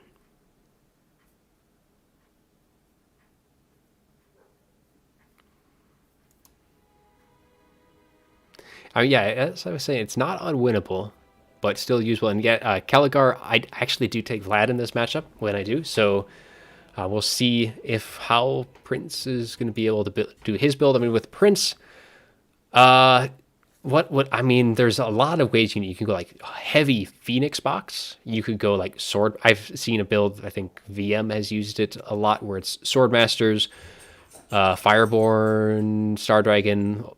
Teclis, I think or Teclis or Alariel. One of the two. I think it's Alariel for that. Teclis is also pretty good here. Teclis with his nets is really able to kind of lock things down. You could go heavy Goon Squad for High Elves, where you go Alariel, Star Dragon, Phoenix, something of that nature. Now for the Counts side of things, you have tools that can help deal with like the range. So you have like White Kings, I think, are pretty good. You can go with, you almost have to bring, I think, a Graveguard with great weapons, just because, like, if you don't bring them, what can you kill Phoenix Guard with? You can have wind spells and stuff like that, though. The thing is with even Pendulum, I don't think it even kills models on Phoenix Guard, so you get a little regrowth right after it, and it's like you didn't even use the Winds of Magic.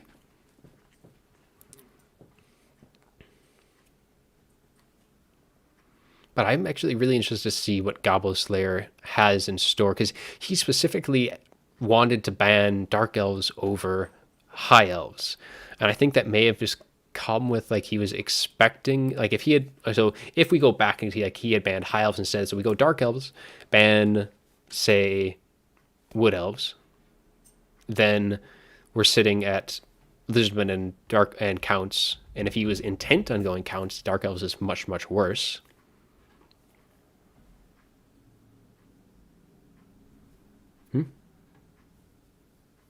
What about... Wait, Glenn, what did he... Look back and chat a little bit. I have no idea who that is. Yeah,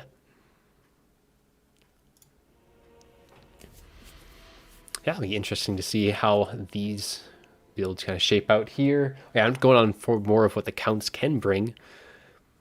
Blood Knights, not the worst idea, but it can fall pretty flat. If like they can be pretty much useless, but they can also do quite well. This is kind of the whole problem with this matchup. Is it's so hard for the Counts. Like, you have tools that can work. You can use like black coaches and stuff. You can bring Blood Knights, but if they go like, if it's good against a wider build, but if it's a very tight build, that's not as good as it could be.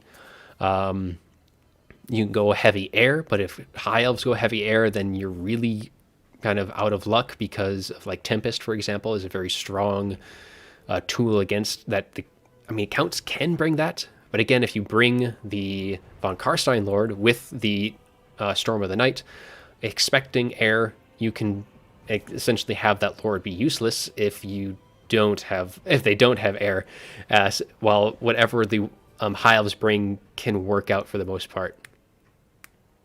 Anyway, so we are loading on in to the final game. It is 2-2. This is going to be the final game of the stream and of the series. So I'll get rid of debug cam and we'll switch the scene on over. There we go. So for the High Elves led by Prussian Prince, it is going to be the Air Squad. So we have Alariel the Radiant rolling in with Tempest. We have Arcane Conduit, Star of Avalorn, and Earthblood, as well as the Boon of Isha, which gives magic damage and, most importantly, immune to psychology, as well as the Shield Stone of Isha, which gives 12% physical resist in an AoE, and when you have 3 Phoenix Guard, one of which is the Keepers of the Flame, you have a Spearman, and then Sisters of Avalorn. Now, the only problem with having the Sisters of Avalorn in this tight formation is they don't have any room to really dodge anything. And we also have a Frostheart Phoenix up in the sky with the Star Dragon. So Fear, Terror, well, not really all important, especially with all the AoE immune to psychology from Alariel, but very tight, very small unit. If we look, only 378 units versus 1,100. So for the vampire counts, what do we have here? But we have some zombies in the front line, all the way across that line, and we do have 2 Graveguard with great weapons, pretty much a needed in this battle, especially against the elite units that the High Elves can bring. I almost said Wood Elves. The Blood Knights as well. We have 3 Blood Knights. That's going to be unfortunate. Rip Blood Knights. Blood Knights, yeah, this isn't too unlike my build, though. So, like, triple Blood Knights, they are going to have a very hard time getting through those Keepers of the Flame. All of the Phoenix Guard for the Lords and Heroes, it is going to be Vladdy Daddy rolling in with his double White King. So the 2 White Kings do have, actually, I have sort of anti-heroes. Is that what I'm seeing there? Heroic Killing Blow. Heroic Killing Blow is the one that gives that armor-piercing base weapon damage. Most of the time you will just see them with that Scab's Breath. And we do have Vlad von Karstein. He's going to be bringing, it looks like, pretty much all of his items. So he does have Blood Drinker, which gives him a nice bit of regen, constant 8 points per second, Invocation of Heck, Raise Dead, Arcane Conduit, Master of Beguilement, which would be very helpful against a Star Dragon, reducing its melee attack, or even against any of the other really large unit. And then we do have the Von Karstein Ring, 66% damage resistance, lasts 22 seconds, and can be used every 2 minutes. 2 fail bats in the sky, though I don't think those bats going to be lasting too long. I think really the play here for the High Elves is if they could do it quickly, just fly overhead, get rid of the bats, and then go back. Because if you get rid of the air, then they'll have complete, and they don't even have to worry about the air. But if you can get them far enough out, you don't have to worry about the bats diving down. If you're cautious enough. But yeah, this is going to be, I think it's going to be very hard for the Counts because they only have 2 good units that can even damage the Phoenix Guard. I mean, Vlad can do okay. He has Terror, but having Alariel has her AoE immune to psychology. So it's, I mean, this is kind of how the last game went, is I did not think that the Tomb Kings had it to take down the Lizardmen, and I'm kind of thinking the same way here, but the Counts are going to have to play very well. They have to have their Blood Knight play be very, very well. They cannot afford to do any misplays against these Phoenix Guard or the Star Dragon or anything like that. Though, of course, the Prince as well needs to be careful with his Star Dragon, considering there are Blood Knights who are all bonus versus large, and they do have the mass to hold that bad boy in place.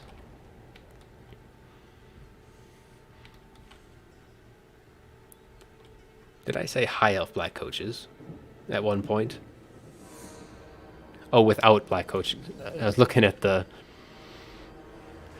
chat there. But yeah, Black Coaches, even against this build, it would be very risky because they don't have a whole lot of room to maneuver, even if they did get in here. Because like a Black Coach gets in, a Star Dragon, Frostheart, even Alariel all dive down on top of it. If it does get inside, that's going to be a major problem if there was Black Coaches, but there's not. However, for this one, these Sisters of Avalorn, I actually don't expect these guys to get a whole lot of value. I think they're going to get shut down really easily. They'll be able to get some easy initial damage. However, they're going to be like Scab's Breath summons in such a tight box those sisters aren't going to have anywhere to run. And if a summon does go down on top of them, they can't really afford to pull a spearman off to really chase it down. But yeah, it just has to get as much damage in as early as possible to just try and generate its value. It can potentially kind of pull back behind the box if it stays supported by like Star Dragon and Frostheart, but still, I don't think these Sisters of Avalorn are going to get too much value in this fight, though I can be proven wrong here. Adelbo, you can fight through it. You can watch to the very end. You're not even playing. So yeah, Telcor, it was Lizardmen, Wood Elves, and Counts banned Dark Elves, and Prussian Prince went High Elves and banned Lizardmen, and Goblin Slayer went with Counts over the Wood Elves. But yeah, here we are going to be seeing actually the Sisters of Avalorn. I think the Counts need to put pressure on very fast. They can't afford to let these Sisters of Avalorn continue to fire away because they are doing damage. And yeah, shooting at these Graveguard with great weapons is one of those targets that needs to be focused down, because you get rid of these guys, you can get heals, but here is that Scab's Wrath going right through. Beautiful cast there. Exactly the right length. However, still 51 models left. We do get an Earthblood, and they are going to be able to heal through most of that. You can just see that health bar just going up, up, up. Only a few models did drop, so you can just kind of count them on the ground. Not a whole lot died. So their total firing power is still alive and well. We are going to be getting a summon down right behind them, and that Skeleton Warrior is going to be shutting those Sisters of Avalorn down. And again, only having really dealt with some damage, we do get a Tempest off in the back, getting rid of one of the Fellbats, and the rest of the Fellbats diving down, trying to break these Sisters of Avalorn right now, because get rid of those Sisters of Avalorn. I mean, actually, at this point, it doesn't really matter. The Sisters of Avalorn got their shots off what they could.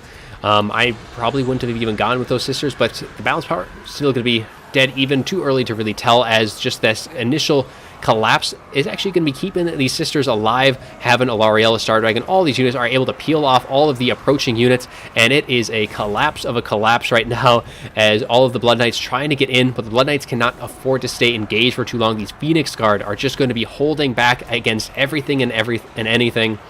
It's like these charges are just falling loosely, just like not doing anything to the Phoenix Guard. They're just washing up against them. I mean, Blood Knights haven't taken all too much damage themselves. They do have the healing. Another summon goes down. Another Fellbat comes in, and a beautiful breath attack right on top of the Graveguard with great weapons, doing a nice little bit of damage to them. And yeah, it's just going to be a slow grind. If anything, we do get a Star of Avalorn, and I think this may be a slightly early cast. The only thing that's really going to get the value back is the Keepers of the Flame, who are going to be healing up pretty nicely, and the Sisters of Avalorn themselves are healing, but not a whole lot else has taken a lot of damage. So the bounce power is early in the High Elves' favor. It is just going to be a massive fight. I mean, the Sisters of Avalorn are once again going to be free to fire. They just need to back up ever so slightly, and these retreating Blood Knights are going to make very excellent targets on that. But the High Elves will be trying to hold back the tide of the undead. The Star Dragon does take off once again into the sky, and another Scab's Wrath going to be going through. Unfortunately, targeting these Phoenix Guard probably not the right choice there. It needs to only target the Spearmen, or the Spearmen or the Sisters of Avalorn are the two targets that will actually take damage against.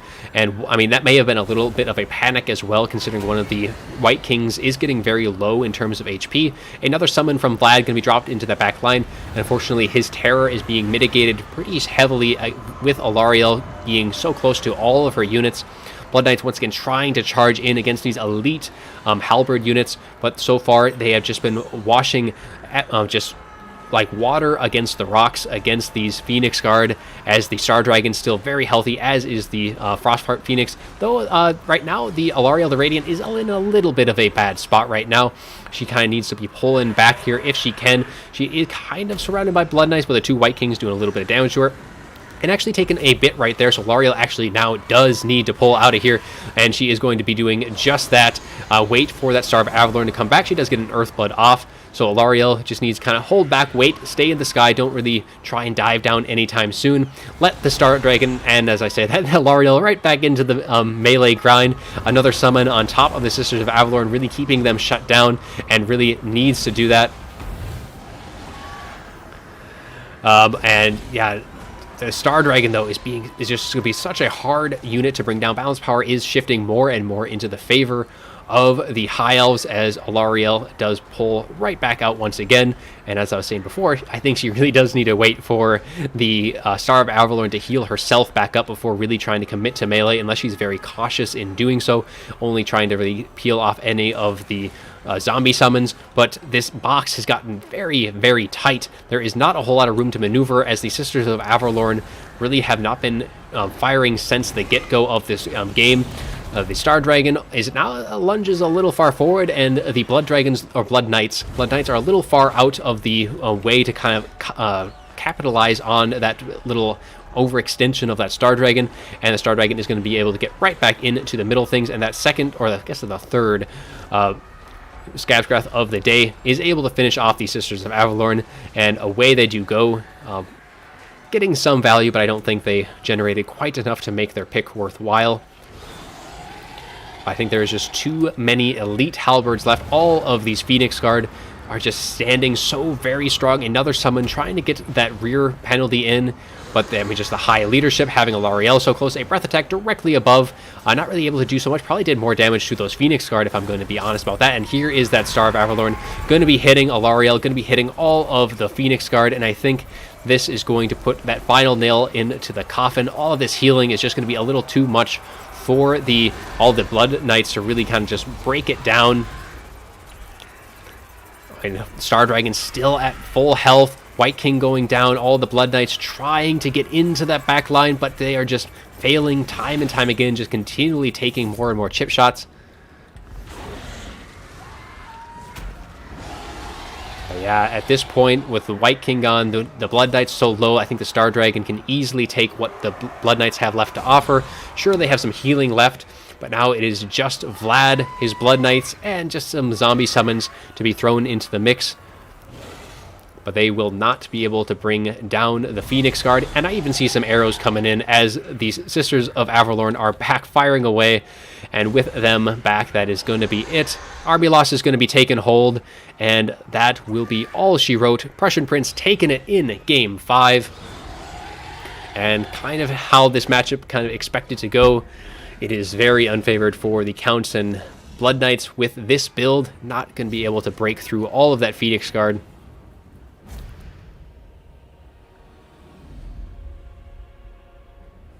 Yeah, Venge, looking back, the weak point was those spearmen, and that is where it would break, needed to break. But take a look at some of these kills on the Phoenix Guard. I mean, of course, they're killing zombies and everything like that, but like 3,100 on these Phoenix Guard, 2,000 on them, 17, almost 1,800 on the third.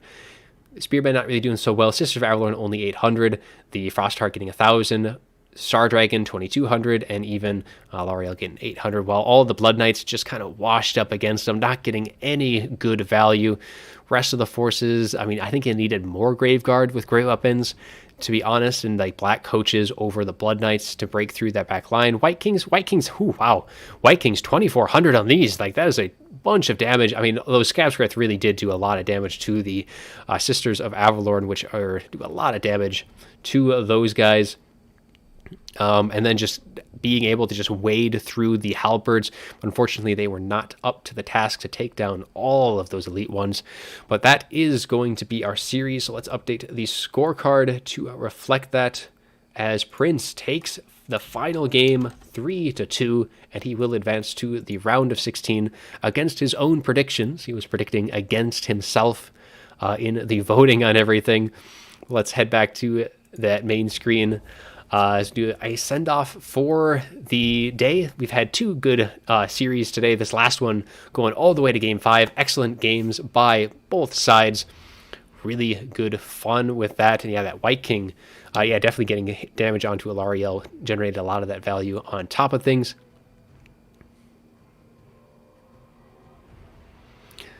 Yeah, and I believe that's tank. Yeah, the one Wind of Death, just with how that formation was set up, you couldn't hit enough to make it worth. It may have made it worthwhile to an extent, but it wouldn't. I don't think it would have changed the outcome.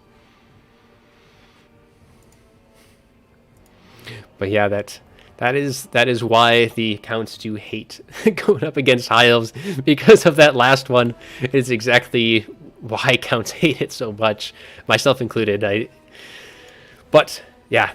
that is going to be it though for today. Prince does advance to the next stage, and that is all I'm going to have time for today. Nice long stream, got a couple good series in, just a little over that 3-hour mark.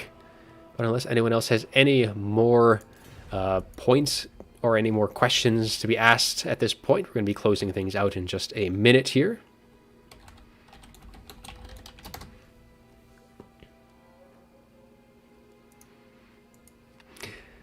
You're on rooting for Russian Prince on that side. But yeah, I think that's going to be all I have for you today. Love the viewer count today. And again, if you did like the video, just drop a like. It does help out the channel. It was great fun today. Nice little break from the monotony of life. But I think, yeah, without further ado, thank you for all the support on the channel. It is very much appreciated. And that is all I have for you today. So, without further ado, we'll close things out. And hopefully we'll be seeing you guys pretty soon here for another stream. Otherwise, we'll be treating you guys to as many casts as possible from the Warhammer World Championship, as always. But that is all I'm going to have. Hope you all enjoyed.